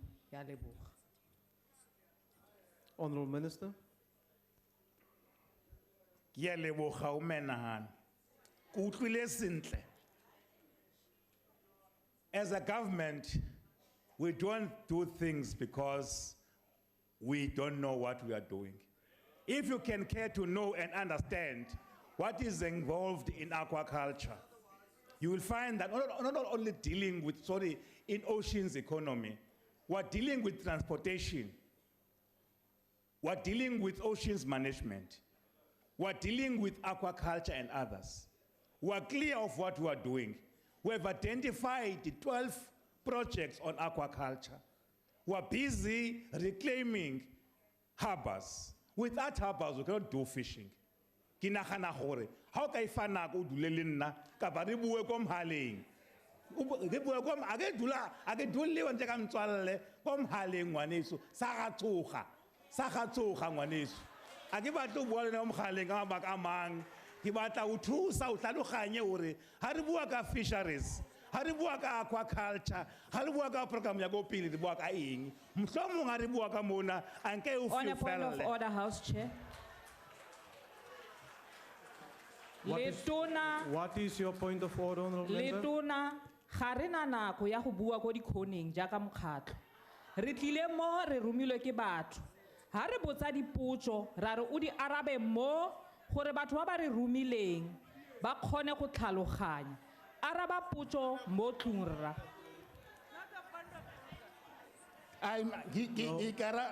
Honorable Minister, the member rose to make a specific point. That in fact is not a point of order. The Honorable Fultane.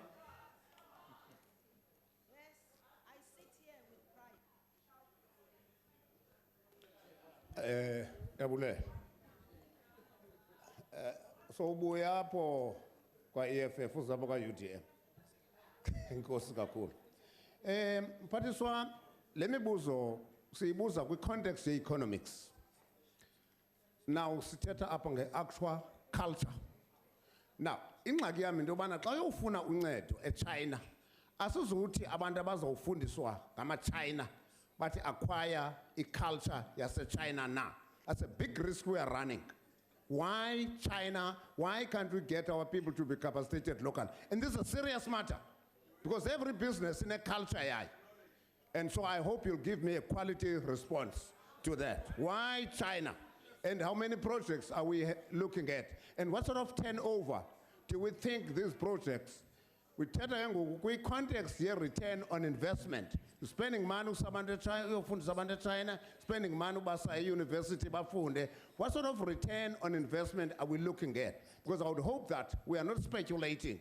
$1 million, we're hoping to generate income. So I hope you have got some kind of answer for me, not China culture. Honorable Minister. Enkosi obekekileyo bawufiltani. Our engineer, our fish, our scientists in the fishing industry have been trained in Norway. Together they are doing work.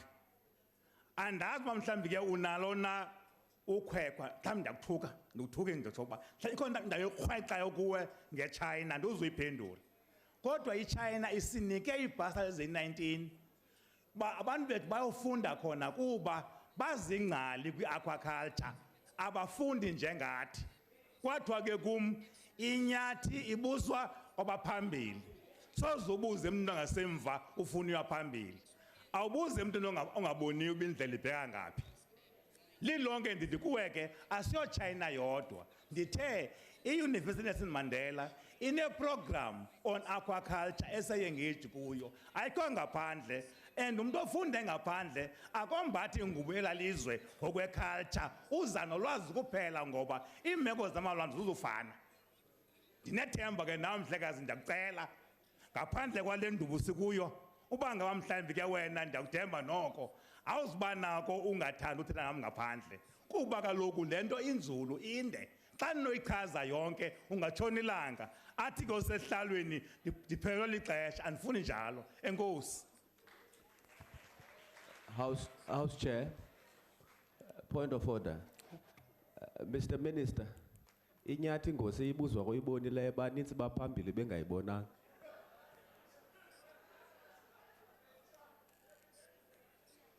No, Minister, you don't need to respond to that. In fact, the Honorable Kwankwa, no, it's not a point of order. Question 418 has been asked by the Honorable Dudley to the Minister of Energy. The Honorable Minister. Thank you very much, House Chair. The nuclear energy program, as we said, is baseload program. We are currently charging 0.38 cents per kilowatt hour. Solar CSP, we are charging R3.20 per kilowatt hour, and this is available 50% of the time. Solar PV, we are charging 0.87 cents per kilowatt hour, and this is available 30% of the time. Wind, 68 cents per kilowatt hour, and it's only available 35% of the time. Coal and nuclear are baseload energy. You cannot grow your economy with wind and solar energy alone. Hence, we are diversifying our energy mix. The Honorable Member, nuclear energy is subsidizing renewable energy right now. At 35 cents per megawatt hour, nuclear energy is the cheapest energy right now in our country. The Renewable Energy International Conference will be held on the 4th to the 7th of October. I invite the members, it will be in Cape Town. We are also developing wind and gas. So the gas and the wind and renewable energy will obviously be online much longer and higher and quicker than the nuclear energy. So we are subsidizing the renewable energy, not only through nuclear, but also through power purchase agreements. I thank you. Is there a follow-up question from the Honorable Dudley? If not, the Honorable Morapela. Thank you very much, House Chair. Many studies have indicated that South Africa has a right climate for wind and solar generated energy. Your own renewable energy white paper of 2003 identified these opportunities.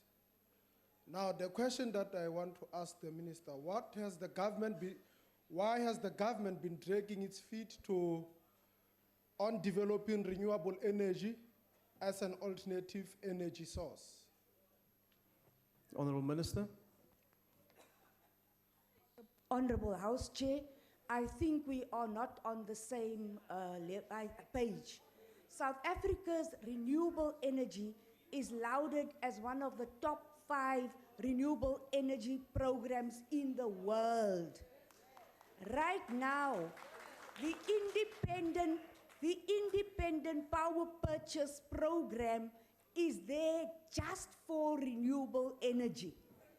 Renewable energy of wind and solar. Honorable Member, I offer to take you on a ride through the Western Cape, and if you still like my face, I'll take you to the Northern Cape and the Eastern Cape. We have increased the megawatts of wind energy and solar energy. As I told you, we are even subsidizing solar energy. Nuclear energy is now subsidizing solar energy. We are expanding solar energy because we have our commitments on reducing our carbon footprint. I thank you. The Honourable Esther Reisen. Thank you, Chair. Honourable Minister, I've got to differ a little. Solar energy for a direct private use that can cost as little as 50 to 70 cents per kilowatt hour. And the price is much higher to connect to the grid, which is costing ESCOM up to 4 times that much. My question, Honourable Minister, is even if nuclear energy subsidized renewable, won't subsidies to renewable and downstream companies make it more profitable for ESCOM as the state utility to purchase renewable energy and not sell it at a loss, which we are currently doing? Thank you. Honourable Minister. Thank you very much, Honourable Member. The Renewable Energy Program is one of the most successful programs this government has ever embarked on.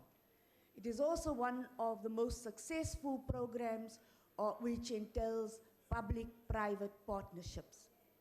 We are improving the model as we are developing these different windows. So when we announce window 5, we will obviously have different parameters set because the price of renewable energy is becoming cheaper.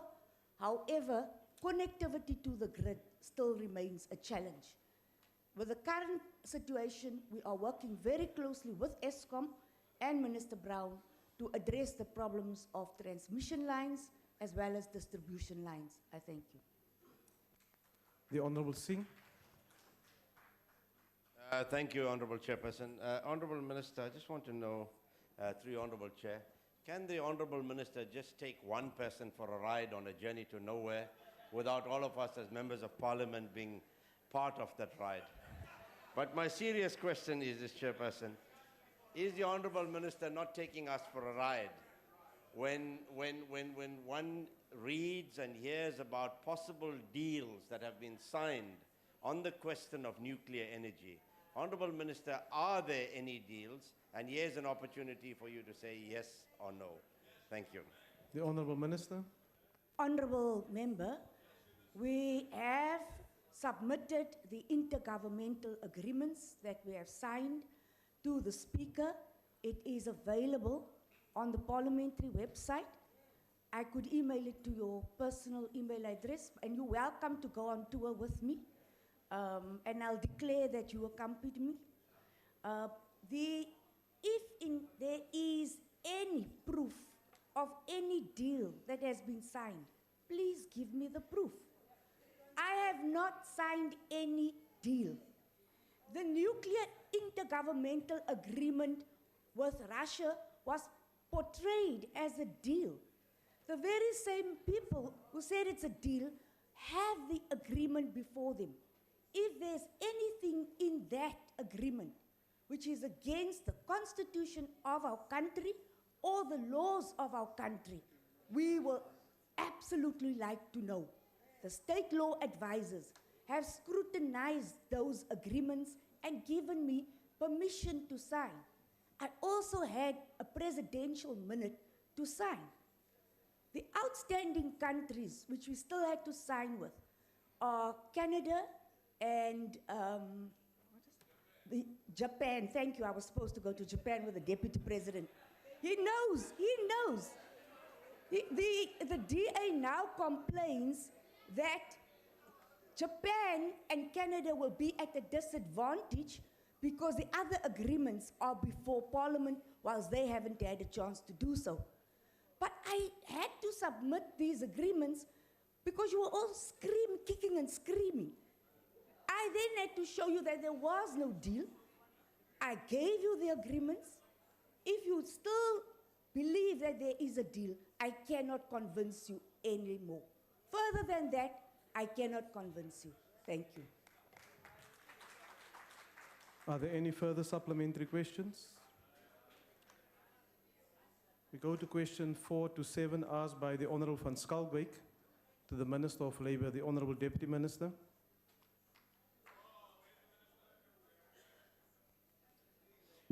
Thank you, Chairperson. The Minister of Labour is out of the country and she requested me to provide replies to the questions directed at her. No, not all sectors are covered by sectoral wage determinations. There are currently 11 sectors covered by sectoral wage determinations. These are set by the Minister of Labour in terms of the Basic Conditions of Employment Act through the Employment Conditions Commission. The 11 sectors where there are sectoral wage determinations are contract cleaning, civil engineering, learnerships, private security, domestic work, wholesale and retail industry, children in the performing arts, taxi industry, forestry, farming sector, and hospitality industry. Vulnerable workers are found in the sectors where there are no bargaining councils and where unionization is weak or non-existent. In order to extend coverage to other sectors with vulnerable workers, the Department of Labour has completed investigations in 4 additional sectors, namely building, funeral undertaking, gardening, and landscaping, and abattoirs. This demonstrates government's commitment to attending to the needs of our most vulnerable people, especially the poor. May I, Chairperson, also indicate that the President of the Republic appointed the Deputy President to lead dialogue at NEDLAC to investigate the modalities of the introduction of a national minimum wage. This is aimed at, among other things, ensuring that there is a minimum floor throughout all sectors of the economy to ensure that no worker is paid wages less than the minimum amount laid down. Thank you. The Honourable van Schalkwyk. Thank you, Honourable Chairperson, and thank you to the Deputy Minister for the comprehensive reply to the question. In the study commissioned by the department and undertaken by the UCT's Development Policy Research Unit, it was found that there was a decline in poverty evident across all sectoral determinations with the exception of the taxi sector and civil engineering sector, which seem to have witnessed an increase in percentage of poor, and that the decline in poverty levels was most apparent for workers covered by the domestic, farm and forestry sectoral determinations, and least evident for those employed in the contract cleaning sector. How do these findings inform the department in its ongoing work to review determinations based upon empirical evidence? Thank you very much. The Honourable Deputy Minister. Thank you, Chairperson. As I indicated, the Minister sets the wages upon advice given to her by the Employment Conditions Commission, which does the necessary investigations.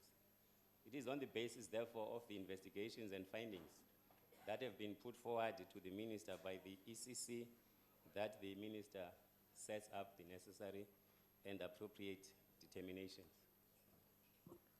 The Honorable Ollis.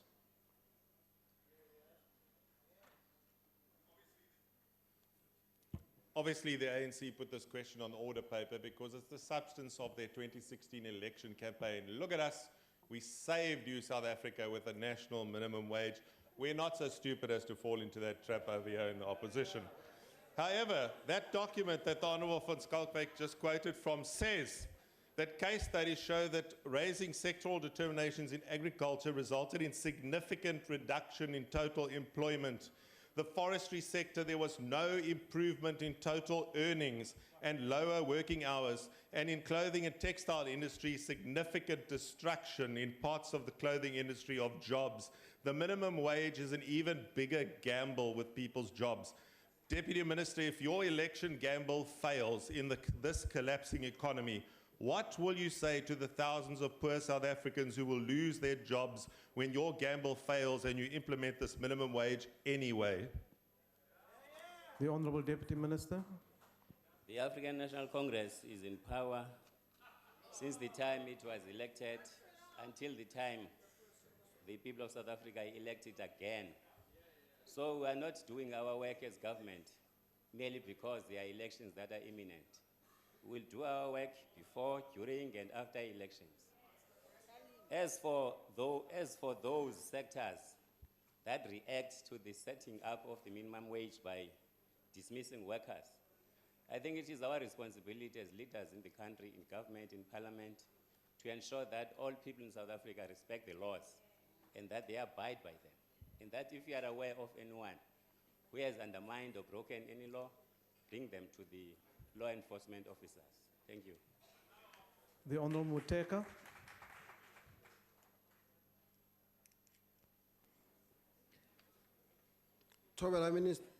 Deputy Minister. Really, EFF, national minimum wage, ke tharollo ya mathata. Abashumi ba tla ishago ke boramushumo. E swanetse go phethagatswa ka lebelo la mmutlwa. Clearly, Deputy Minister, there is consensus from all stakeholders except DA, of course. Question is, what is the delay for? Because we all know that no worker can live with less than 4,500 salary. The Honorable Deputy Minister.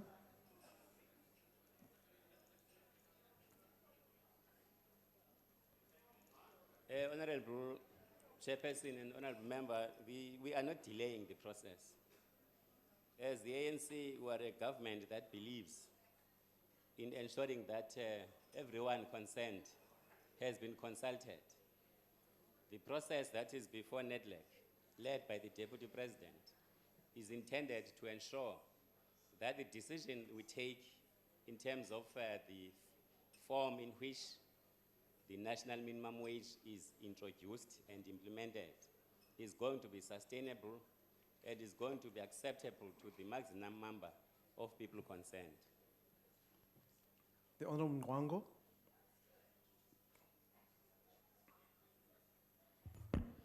Thank you, Mr. Chairman. In terms of the sectoral determination number 9, which is wholesale and retail sector, what is the department doing to ensure that employees working at retail and wholesale outlets at the many Chinatown malls situated throughout the country are receiving the specified minimum wage and working within the prescribed hours as per the Basic Conditions of Employment Act? As it seems, when one attends at these Chinatown malls, there is absolutely no record keeping, no sales receipts, etc. They appear to be a law unto themselves, trading with near, quote, diplomatic immunity, unquote. Thank you. Honorable Deputy Minister. Thank you, Chairperson, once again.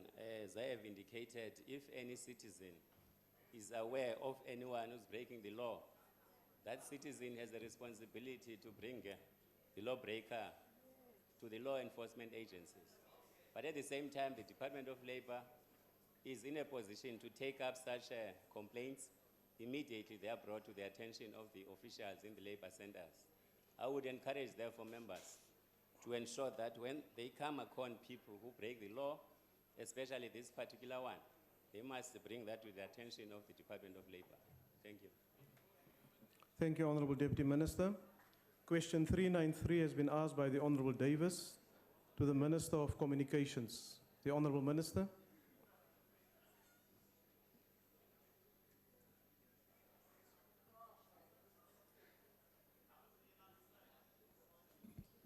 Thank you, House Chair. The department does not have a media regulation policy. However, the transformation of the media is one of the objectives of the department. In this regard, we will in due course publish a discussion document on media transformation in South Africa with a view to adopt a media transformation policy for the country. I wish to reiterate what I've said on my budget vote earlier this year. I said as follows: as part of finalizing this policy, we will also investigate the possibility of pooling government media assets with a view to support the creation of a black-owned media house in the country. And then with regard to the second part of the question, the South African Constitution guarantees freedom of expression by all citizens. It is in this context that I don't have and don't see any need to rebuke Mr. Mutsoeneng regarding the remarks he made on the media regulation in South Africa as part of a necessary public discourse during the New Age Breakfast Show.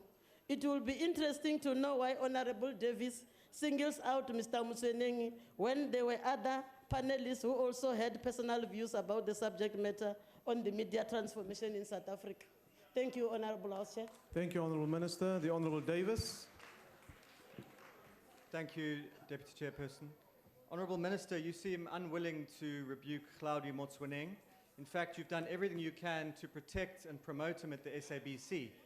Now, that is very different from the views of your own party, and allow me to quote from the ANC's NGC discussion documents, which say, the series of crises at the public broadcaster... Order, honourable members. The series of crises at the public broadcaster reflect a lack of leadership, lack of accountability, and poor management. In confronting the crisis, more emphasis has been placed on reporting processes without a corresponding attention to holding those responsible to account for the financial and organizational maladministration that has brought the public broadcasting institution into crisis. Do you agree with your own party that the SABC is in crisis, and that this crisis is due to a lack of leadership, lack of accountability, and poor management? The Honourable Minister. Thank you, House Chair. The issue of media transformation in South Africa is high on our agenda as this government, and we will do anything possible to ensure that this objective is realized. Coming to the issue of the SABC, which I know you are very much obsessed with, Honourable Davis, that discussion paper, it's a discussion paper of the organization of the ANC. And then you see now, based on the fact that you don't have any other ideas or agenda, you stick on our discussion paper. We are doing that in order to establish public discussion on the documents. So the SABC is not in crisis. You know it very well. It's not at all. And I can show you. Order, honourable members. The SABC is on a right course. You know that. You know it very well that it's on the right course and it's delivering its public service mandate as expected. The people of South Africa, especially the rural poor ones, they will say they take pride on the SABC because it's giving them information so that they're able to make informed decisions about their lives. The Honourable Chewane. Thank you, Honourable Chair. Honourable Minister, you told the Communications Portfolio Committee last year in July that, in fact, you vowed that the SABC will comply with Madonsela's report. In your own words, I quote, "The Public Protector is a Chapter 9 institution, and whatever they recommend has to be done will be complied with. We cannot be seen as an entity that does not comply with the Public Protector's recommendation for remedial actions. Have you faithfully adhered to this promise? And you please provide the people of South Africa with an example. Khombela bahambe ngobo, Minister. The Honourable Minister. Ndikolivo. Ngonde ya uri. Ndizavukuma. About the very matter before court is not kwam. Na uri court ngazi 18 is awunongwezi idojia decision ekawo matter. Zera vari khamba zona ndizila zeva wona if ni vosedzana court hapa Western Cape your ruler in our favor based on the fact that rikoamba uri the recommendation dzavo final and as binding.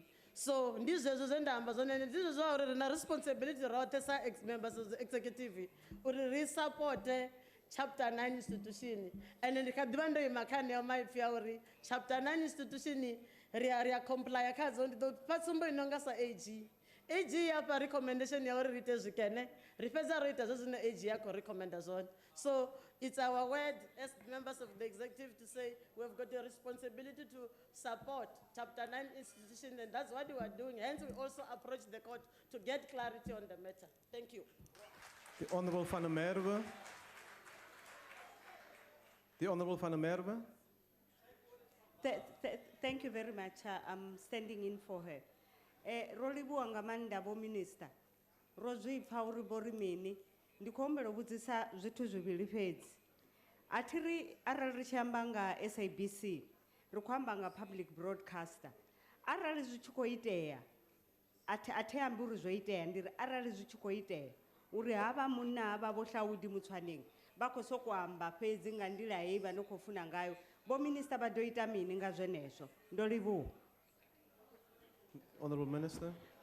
Ndikho livhuwa muraḓo wa Parliament.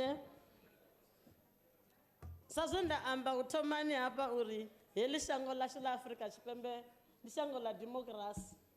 Ende vhathu vhaṅwe na vhaṅwe vho tendela u amba nga nḓila ine vha funa tenda vha sa kandeledzi pfanelo dza vhaṅwe vhathu. U swika zwino a thi thu vhona tshithu na tshithihi tsho ambiwaho nga Vho Nhlaneng tshine tsha kandeledza pfanelo dza vhaṅwe vhathu. And then muṅwe na muṅwe wa amba ri zwi vhona na hanefha phalamenndeni vhathu vhoṱhe vha khou sokou amba hafha vhaṅwe vha ita no kandeledza na pfanelo dza vhathu. And then khamusi mbudziso ine nda nga vha ndi ya uri izwi vhaṅwe hanefha vha tshi khou ḓi ralo vha tshi kandeledza pfanelo dza vhathu na riṋe ro dzula hanefha ri tshi khou vha vhona ri ita mini ngazwo. Vha khou itiswa hezwo ngauri heḽi shango ḽa Afrika Tshipembe ndi shango ḽa democracy. Muthu u na pfanelo dzo ita zwiṅwe na zwiṅwe zwine a funa ende heyo pfanelo dza vhathu dza democracy dzo ḓisiwa nga honoyo muvhuso wa African National Congress one vhathu na musi vha nga a vha na confidence khawo.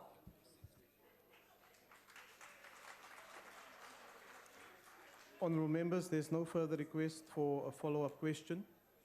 The time allocated for questions has also expired, and outstanding replies received will be printed in Hansard. We now come to notices of motion. Does any member wish to give notice of a motion? Honourable Steenhuisen. Thank you very much, Deputy House Chair. I hereby move on behalf of the Democratic Alliance that at its next sitting, the House debates the ongoing scourge of corruption in South Africa and measures to combat these in light of the recent attacks on the public protector. I so move. The EFF.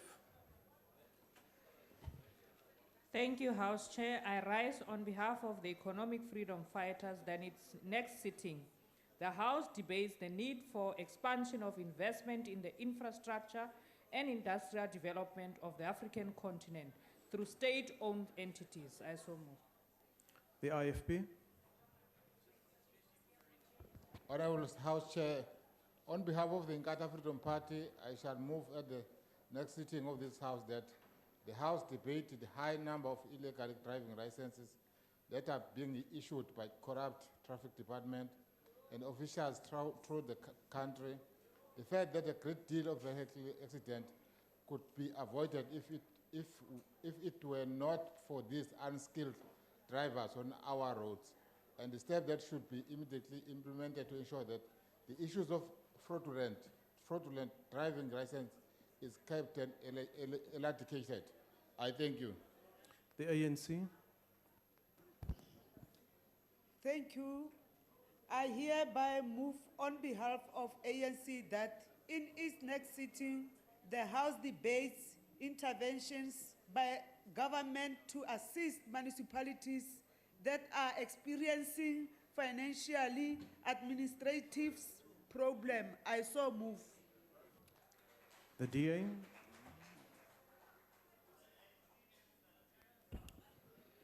Thank you, House Chairperson. I hereby move on behalf of the Democratic Alliance that at its next sitting, that this House debates the shocking announcement by the Northwest Premier, Supra Mahumapelo, today that 36,000 non-existent public servants or ghost workers receive salaries, as well as the effect this has on the service delivery within the province and its salary budget. I so move. The NFP. Thank you, Honorable Chair. I move on behalf of the National Freedom Party that at the next sitting, this Honorable House deliberates on the issue of a recent documentary on social media which has revealed deep-seated and institutionalized racism which is prevalent at the Stellenbosch University, which was confirmed by management and which shows that transformation at this university is still frustrated by a white elite with a racist agenda which is causing a serious challenge to our black students. I so move. The EFF. Thank you, Chair. I rise on behalf of the EFF that is, in its next sitting, the House debates getting the key attributes of a developmental state correct to lead the South African economy towards a rapid industrial development and to create millions of jobs the unemployed in the country needs. The ANC.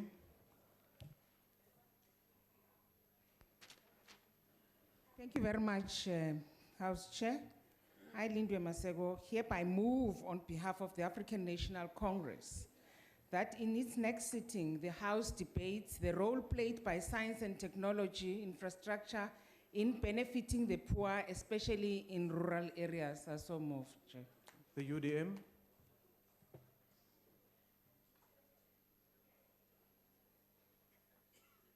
Thank you, Chair. Honorable members, I move on behalf of the United Democratic Movement that the House, in its next sitting, it debates the role of the mining houses in the agricultural sector development initiatives as an investment into exit plans of its employees. I so move. The EFF.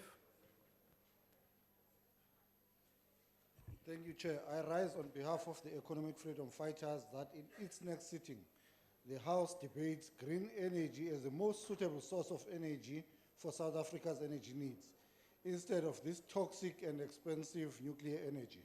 I thank you. The IFP. Thank you, House Chair. Noting that the United Nations estimates that 71% of South Africans will be living in cities by 2030, I hereby move of the Inkatha Freedom Party that at the next sitting, the House debates the need to stimulate and foster sustainable partnerships between the government, particularly metropolitan municipalities, and the private sector that will culminate into infrastructural and economic developments in South African cities. I thank you. The ANC. Thank you, House Chair. I hereby move on behalf of the ANC that in its next sitting, the House debates united action to strengthen border management through regional integration underpinned by human rights-driven immigration and asylum providing systems. I thank you. EFF.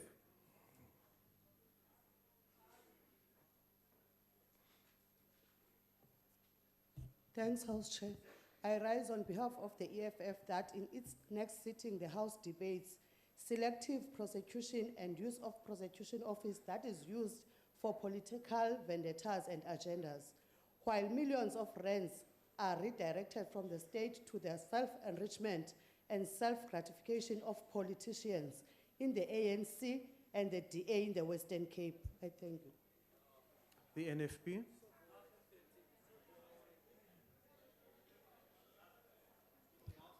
Ngiyabonga sihlalo.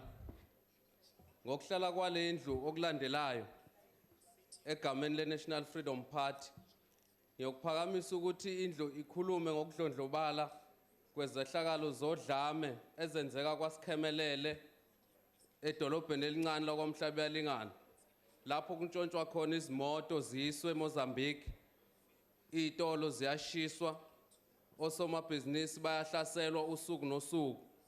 Kodwa ungqongqoshe uyaqhubeka ukuziba ukuthi afake okungenani i-police station encane kuleliya bhizinisi kuleya ndawo yamasomabhizinisi ngizophakamisa kanjalo. The ANC. Thank you, Chair. I hereby move on behalf of the African National Congress that in its next sitting, the House debates building consensus on how to deal with race, class, and gender by reflecting on our development path and our socio-economic system as a whole. I thank you. The EFF.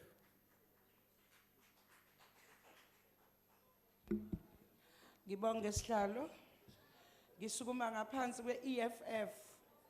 Ngithi ngokulandelayo ake kukhulunywe ngamahholo kamasipala lapha eThekwini akhokhisa abantu abahluphekile u-6,000 beshonelwe kungekho umuntu osebenzayo enhlungwana endaweni okwaziwa kahle ukuthi imjondolo. Ikhansela yakhona uMadlala mayifonela uthi akakwazi wawumuntu ozoya khona ethi uyobona kodwa egcina ungafika kuzokasiza uminister okakhokda ethumela abantu bathola ukuthi akafikanga.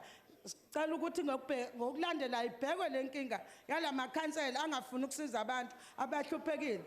Nalabo 6,000 abakhokhisa abantu abahluphekayo amahholo amasipa yakho ngoma ngemali yama-tax noma ngabhlungu kunina sinendaba ANC uyahlulekile nyafinish sikhathele wona. The UDM.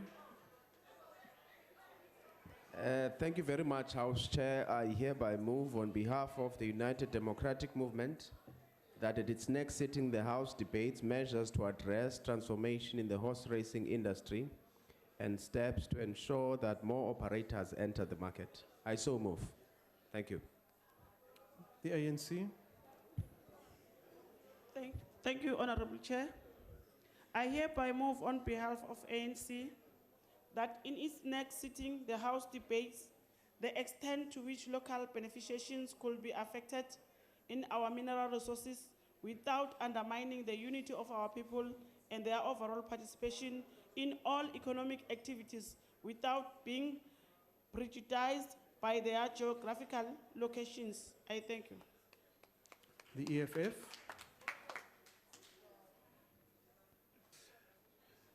Thank you, Honourable House Chair. I rise on behalf of the EFF that in its next sitting, the House debates South African capitalism, which continues to be characterized by extreme exploitation of the black working class throughout all sectors.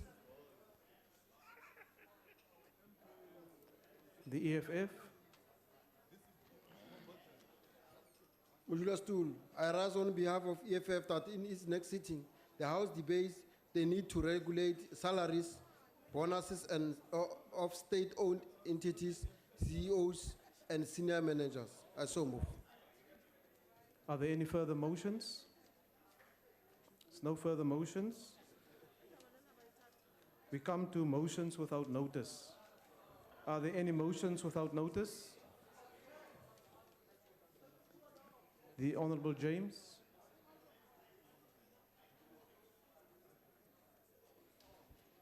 Honourable Chair, I'd like to move on behalf of the Democratic Alliance without notice that this House notes that according to the most recent South African Institute of Race Relations Statistics, 13% or 139 billion of total government expenditure is devoted to health, which is the highest per capita expenditure in Africa.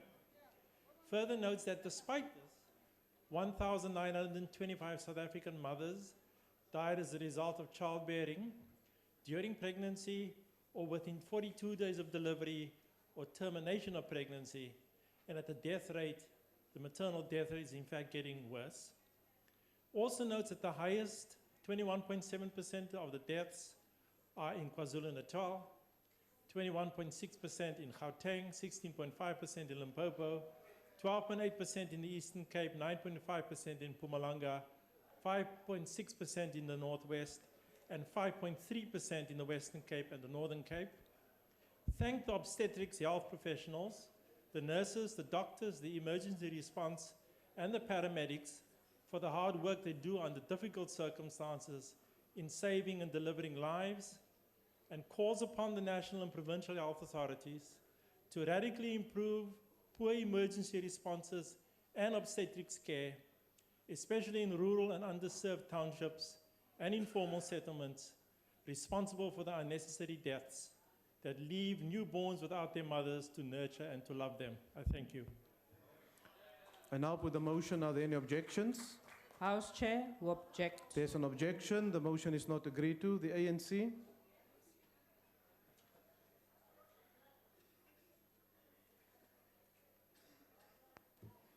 Thank you, House Chair. The ANC moves without notice that the House notes with sadness the deaths of several dozen teenage girls and young women in a road crash in Swaziland while traveling to a famous traditional festival on Friday, 28 August 2015. Further notes, the truck they were traveling in collided with another vehicle along the highway between the capital city Mbabane and Manzini. Recalls that over 100 more were hospitalized in various local hospitals, acknowledges that every year about 40,000 girls and young women take part in the Reed dance ceremony. Further acknowledges that women come from across the country to take part, with many traveling in trucks, and conveys condolences to the government of Swaziland, the king, and the family of all those that lost their lives, and wishes all the injured ones a speedy recovery. I so move. I now put the motion. Are there any objections? We pass our condolences, but There's an objection. The motion is not agreed we to. want Mswazi to be isolated. The EFF. Thank you, Chair. I rise on behalf of the EFF to move without notice that the House note the failed, disparate attempt by the Minister of Mineral Resources, which has resulted in nothing more than a rhetoric statement, so-called leaders' declaration, which means nothing to mine workers who find themselves unemployed and unable to feed their families. Acknowledge that as long as the mining industry remains in the hands of white monopoly capital and mineral resource export-oriented economy, South Africans will never benefit from the rich mineral resource of the country is blessed with. Note that the signed leaders' declaration is nothing but an agreement between government and mining capital to handle retrenchment responsibly and to send alarms to investors, a clear indication of misguided priorities. Recognize the need for inward and state-driven industrialization through strategic control and increase public sector investment for mine sector to benefit for all South Africans. Warn the Minister of Mineral Resources again not to assume or think that mining capital is their friends. All they care about is profit at all cost. Call for nationalization of mines and other strategic sectors of economy. I so move. I now put the motion. Are there any objections? Yes. Asenkhona nje hawo. There's an objection. It's not agreed. Objector. It's not agreed to. The IFP. Thank you, Chairperson. I hereby move on behalf of the Inkatha Freedom Party without notice that the House, 1, congratulates the city of Durban for winning the 2022 bid to host the Commonwealth Games. 2, acknowledges that Durban is the first African city ever to host the Commonwealth Games.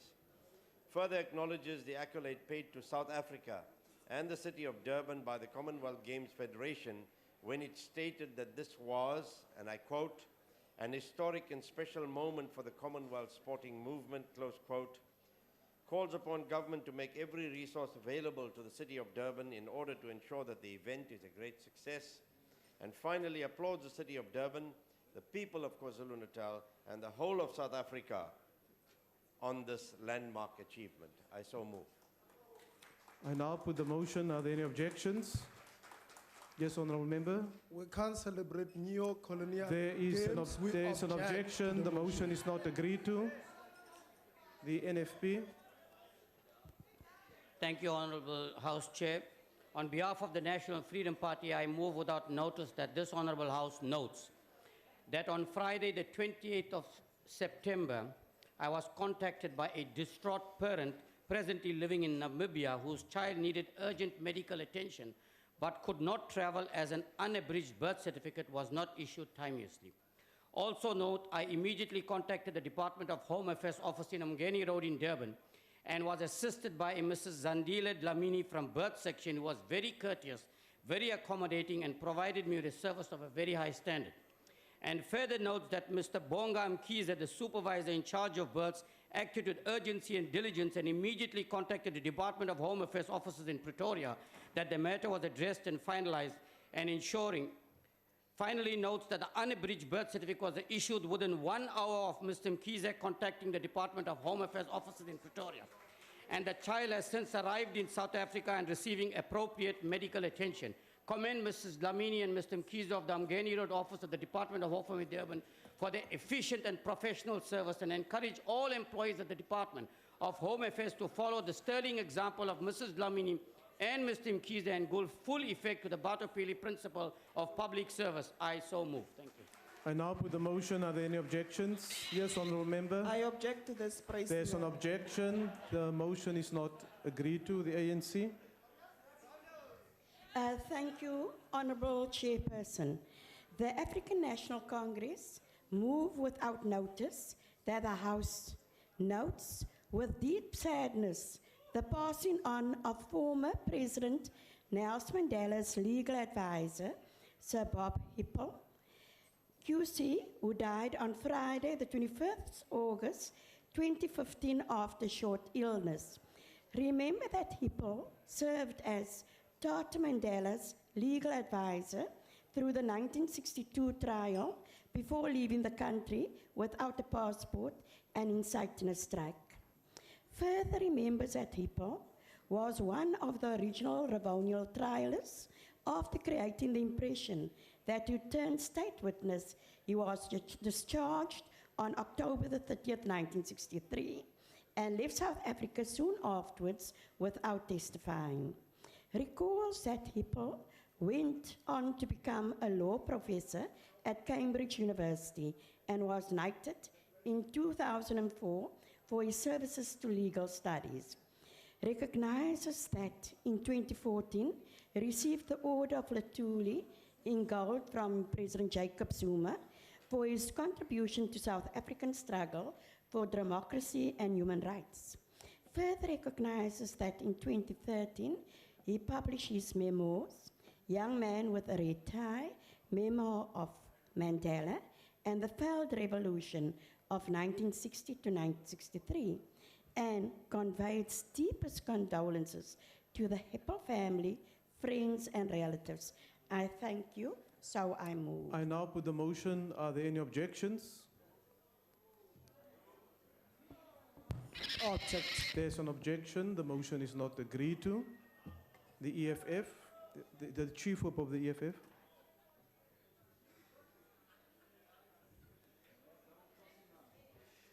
I rise on behalf of the economic freedom fighters to move without notice that the House should note that the EFF Students' Command has secured a strategic and decisive victory in the heavily contested SRC elections in the University of the Northwest Mafeking campus, defeating the ANC-aligned SASCO.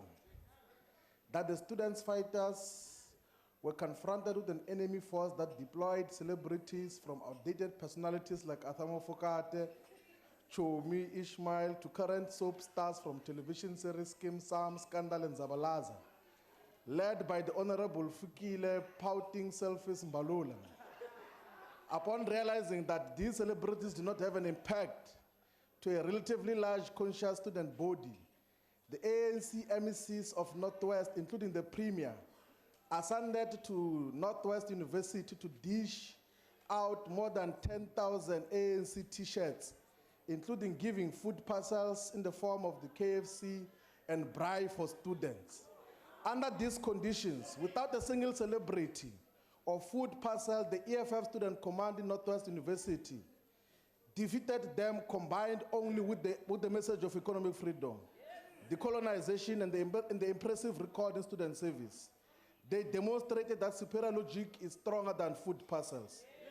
Congratulate the SRC President, Double Benz Mabengwan, who is going to represent the students in the University Council and all the candidates of the EFF. That this election must inspire the people of South Africa from cities to villages to emulate the students of African University, Northwest University, in using their conscience and consciousness to choose who to vote for, not food parcels. We wish the elected SRC a great success in fearlessly and selflessly fight for students' interest.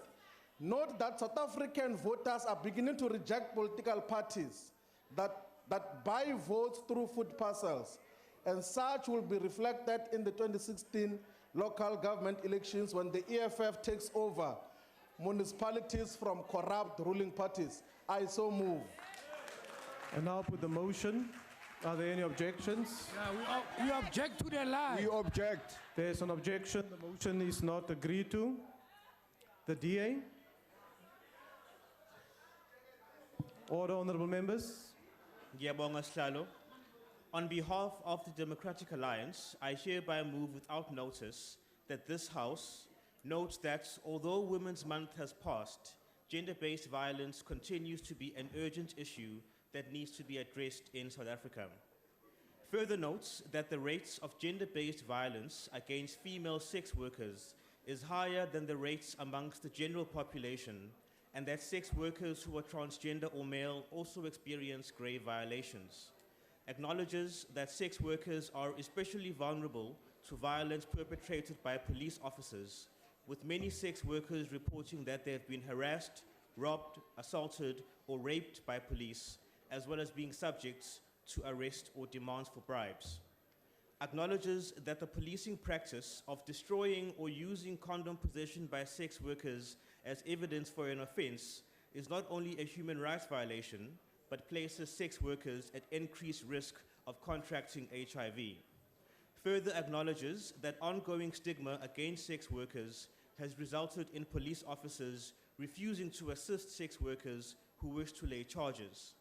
Recognizes the need to put policies in place that mandate police sensitization training to encourage cooperation and respect between police and sex workers, and the need to take a zero-tolerance stand against police abuse and corruption and using condoms as evidence. I so move. I now put the motion. Are there any objections? The EFF objects. There's an objection and the motion is not agreed to. The IFP. Ngiyathokoza kakhulu Sihlalo. On behalf of the IFP, I hereby move without notice that the House 1 recognizes International Day of Charity, marked on the 5th of September of this year. Further recognizes that the 5th of September is the anniversary of the death of Mother Teresa, the world-renowned humanitarian. Acknowledges that poverty persists in all countries of the world, regardless of their economic, social, and cultural situation, just more prevalent in developing countries. Further acknowledges that charity contributes to the promotion of dialogue, solidarity, and mutual understanding among people, and calls on all international and regional organizations, as well as civil society, including non-governmental organizations and individuals, to commemorate the day in an appropriate manner by encouraging charity, including through education and the public awareness-raising activities. I so move. Thank you. I now put the motion. Are there any objections? Yes, we object. There's an objection and the motion is not agreed to. The ANC.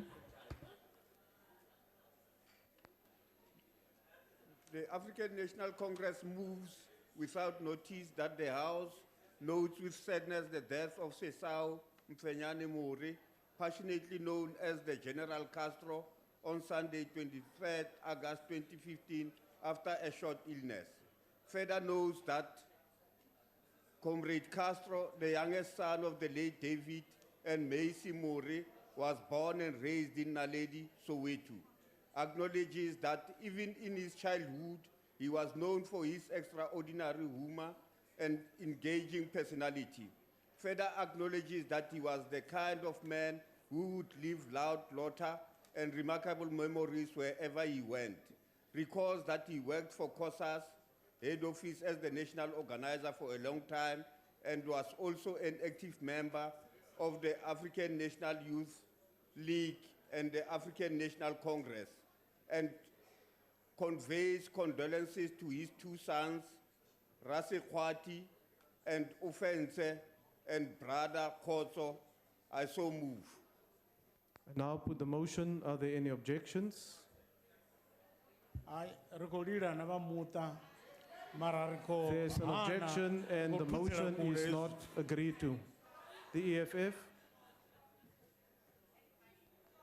House Chair, I rise on behalf of the economic freedom fighters for the House to note that nowhere in the past 21 years have the majority of white South Africans, both vluchters and verkrampters, have mobilized and galvanized themselves to resist change and transformation in the perpetuation of the legacy of racial hatred, exclusion and institutionalized apartheid system than in rugby. The question is, what emboldens them? We can no longer rely on a government that has proven its incompetency and inaptitude for the past 21 years to tackle this aberration of racial exclusion decried by the international community as crime against humanity. To note the opportunistic and anti-transformation pro-white privileges and racist posture of the Afrikaner pressure group, masquerading as a political party called the Freedom Front Plus. I wonder where it is today. Further knows that this group, true to their identity of Europeans who accidentally found themselves in Africa, has gone to Britain to complain about what they call political interference in rugby, a sport they think only belongs to them. Acknowledges that this group of disgruntled white ringers has never identified with the values of a new South Africa. They have consistently reciprocated with vile racism each time black South Africans extend a hand of peace and brotherhood to them. Further acknowledges that South Africa is no longer a British colony, and black people no longer have to account to white people for the manner they decide to govern this country. Calls on this Afrikaner pressure group to refrain from grandstanding and seeking the interference of the blood brothers in Europe in South Africa's domestic affairs. We are a free nation. Further calls on South African government, and particularly Department of Sports, under the leadership of the noisy but empty vessel called Razzmatazz, to stop being scared of white supremacy and to immediately deal with racism in rugby. Further calls on government to stop the all-white rugby team from going to represent a predominantly black country in the upcoming Rugby World Cup. We can no longer tolerate a very ineffective government that claims to represent the will of the people, yet it cannot act. So I move. I now put the motion. Are there any objections? We object to the nasty part. There's objections. The motion is not agreed to. The UDM? Honor, point of order. Yes, honorable member, why are you rising? Order, honorable members. Chair, I'd just like to rule on what the Chief Whip have just done of the DA. He said he object to the Nazi Party. No. Honorable, order, honorable members, order. Honorable member, I did not hear that remark because there were a number of parties that objected. No, but I want you to go and check on Handset I'll and check. rule on it, I'll please. check. Honorable Steenhuisen. Chair, can I assist you? I didn't say the Nazi Party, I said the nasty party. No, I'll still check in terms of the recording. And I'll come back if necessary to make a ruling. The UDM? Chair? Yes, honorable member. But if a I mistake hereby move on behalf of the United Democratic Honorable Movement. Fultane, will you just take your seat, please? Chair, if the EFF has mistaken Nazi for nasty, then if the cap fits the No, honorable member, I said I will go and check the recording and then I will make a ruling if necessary on it. That's really not necessary. Chairperson, you must not allow these boys of the DA to speak that No, honorable petty about us, okay? Honorable not do member, that. honorable member, will you take your seat? I will check and then I'll come back to the House. The UDM? Thank you, House Chair. I hereby move on behalf of Order, the honorable UDM, members. without notice, that the House notes that on Friday, the 28th of August, Heineke Mayor, the Springbok coach, did, after much anticipated news conference, name his 31-man squad to represent South Africa in the Rugby World Cup in England. Further notes that in the build-up to this press conference, there were issues of injuries, racism, and choice of players with Mayor and his squad. Recognizes that in the 31-man squad, Order, honorable Mayor members. Order. named 8 players of color. Acknowledges that in 4 of the 6 Rugby World Cup tournaments, with their first appearance being when they hosted and won in 1995, and also won the second one in 2007, beating England in the finals. Further acknowledges that his squad reflects work in progress with regard to transformation. Wishing the team, however, the coach and management, all the success in the Rugby World Cup in England. I so move. I now put the motion. Are there any objections? We object. There's an objection and the motion is not agreed to. The EFF?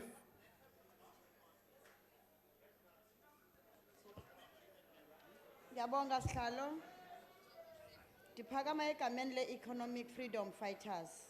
Ukuba le parliamente iqaphele inhlungu yabantu belali yasemadwaleni kuward 15. Order, honorable members.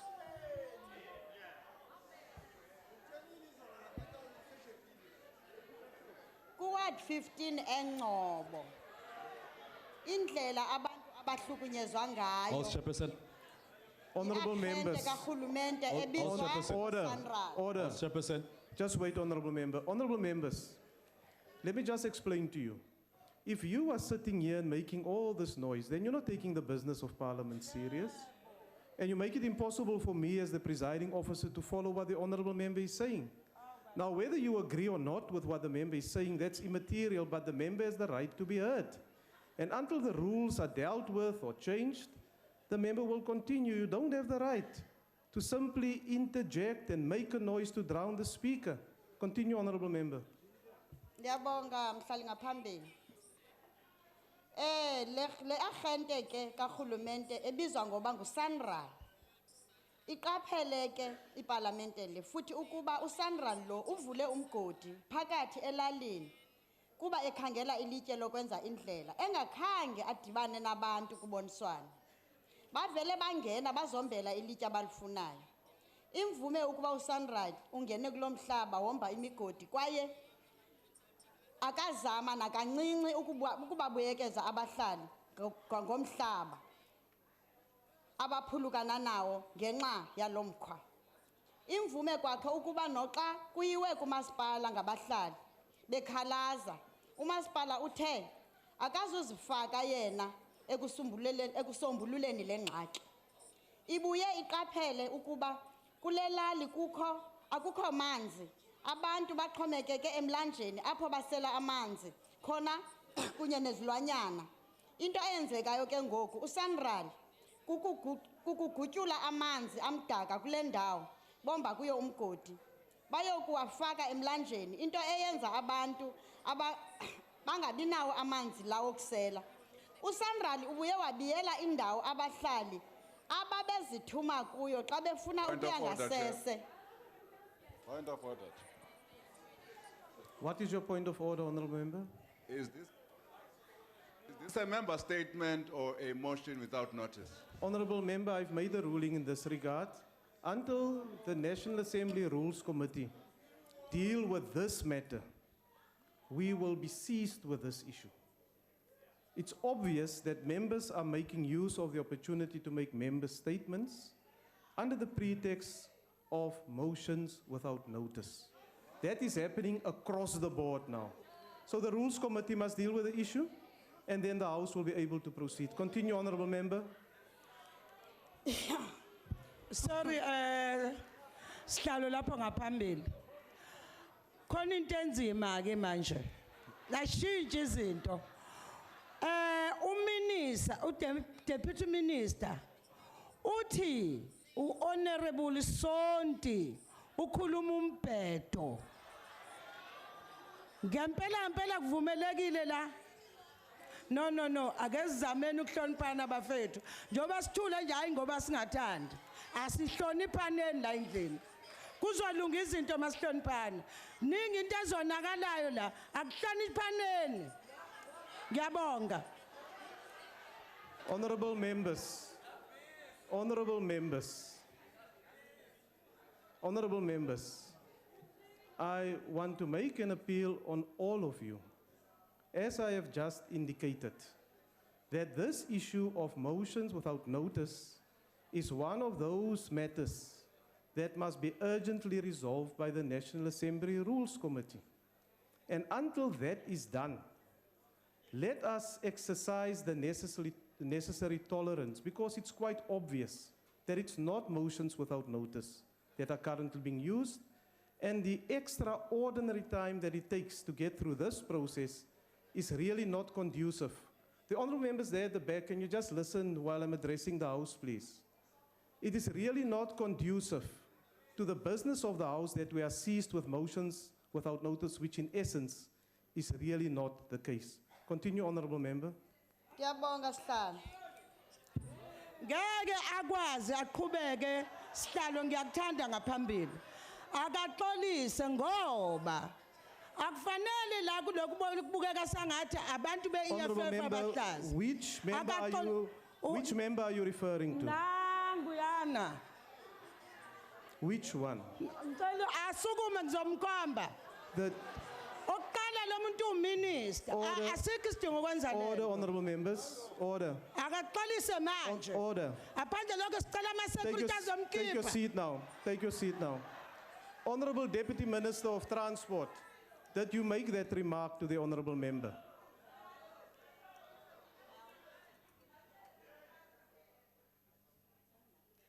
Chair, South African National Road Agency of South Africa Limited. Honorable Deputy Sanral. Minister, did you make the remark I or not? withdraw. The remark, thank I you. withdraw ukuthi uyabheda Thank you. ukuthi umasipala iSanral ithinta No, municipality Honorable roads. Deputy I Minister, withdraw. you have withdrawn the remark. The honorable member was busy with the motion without notice. Will you just continue, please? Order, honorable members. Order, honorable members. Honorable member of the EFF, will you take your seat, please? You are now disrupting your own member. Honorable members. Honorable members. The honorable member of the EFF, I've given your member the opportunity to conclude, and you jump up and you just carry on. It's not correct. No, it's not correct. Continue, honorable member. Ngiyabonga sihlalo futhi. Nditsho ke ndithi uSanral lo uphinde wabiyela indawo abahlali apho bazinceda khona xa beyangasese. Uyandiva okokubana abanazo nditsho ii-toilets ezo ngoku ubiyela le ndawo bazinceda kuyo endle. Basokola bakwazi nothini. Koluthuli ke kwindawo yonke elalini baye bathi xa beza kubaqhushumbisa babathathe aba bantu ngebhasi bahambe bayokubabeka endaweni babe ke ngosebeqhumisa babashiye nje kulaa mpengempenge abantu bathi bebuya abantu ngorhatya ibe uluthuli yonke ilali. Siyamcela ke sihlalo urhulumente okokubana ayiqwalasele le ndawo yabantu basengcobo eward 15. Udeputy minister lo ube nelakhi shem namhlanje bandive xa ndithetha ngoba kaloku into yakhe nomsebenzi wakhe kukulala kulaa ndawo. Ndimazi elala njengoba namhlanje wanelakhi nje nobuthongwana into yakhe kukulala minister. Enkosi ndiyabonga sihlalo. Honorable members, you see the rules allow also the chairperson to use his or her discretion in terms of the business in front of the House and the item that we're currently dealing with. And unless the situation improves, I'll be left with no option but to adjourn the sitting, because it's obviously deteriorating to an extent that is not conducive to the the image of Parliament and also the decorum of the House. I want to put the motion by the honourable member. Are there any objections? Yes, there's objections, and the motion is thus not agreed to. Honourable member. I move on behalf of the EFF without notice that the House note the unspeakable working conditions of book packaging workers employed by the Department of Education in the Free State Province, who are treated like tools. Note that since their employment in 2007, these employees have been working without being paid any benefits, nor pension or medical aid. Further note that the Department of Education in the Free State has failed to make unemployment insurance fund contributions, by doing so breaking employment legislations. Recognize that it is the ANC government that is contributing to inhumane working conditions and breaking their own employment legislations. Further note that the Department of Education in the Free State pays these book packaging workers with food parcels when they work overtime. Call for increased number of labor inspectors, in particular to government institutions, because it appears that government is becoming complacent with meeting labor legislations. Call for immediate improvement of the conditions of services, including provision of all benefits. Call on Department of Education to stop treating workers like slaves. I so move. I now put the motion. Are there any objections? There's an objection, and the motion is thus not agreed to. The UDM. Thank you, House Chair. I move without notice on behalf of United Democratic Movement that the House notes that the retired leading Concord Judge Tembile Square has passed yesterday morning, the 1st September 2015, at the age of 76. Further notes that Judge Square was a chancellor at the University of Fort Hare, and at the time of his passing, he was the inspecting judge of prisons, having only served in the post for 4 months. Recognizes that Judge Tembile Square served the nation with distinction as an anti-apartheid lawyer, a human rights activist, judge of the High Court, as well as justice of the Constitutional Court of South Africa. Sends its deepest condolences to his family, friends and colleagues, and the whole country. I so move. I now put the motion. Are there any objections? There's no objections, and the motion is agreed to. The ANC. Thank you, Honourable Chairperson. The ANC moves without notice that the House won. Notes with sadness the discovery of more than 50 refugees who were found dead in a parked lorry in East Austria on Friday, 28 August 2015. Further notes that police made the discovery in the 7.5-ton lorry that had stopped since Wednesday on the A4 motorway near the town of Barendorf, close to Hungarian border, believes that 10,000s of people, mainly from Africa and the Middle East, are crossing the Mediterranean every year in the hope of reaching Europe. Acknowledges that many of these refugees are often dangerously packed into small vessels that do not have the capacity, and convey condolences to the governments of the affected refugees. So I move. Thank you. I now put the motion. Are there any objections? Object. There's an objection, and the motion is not agreed to. The EFF.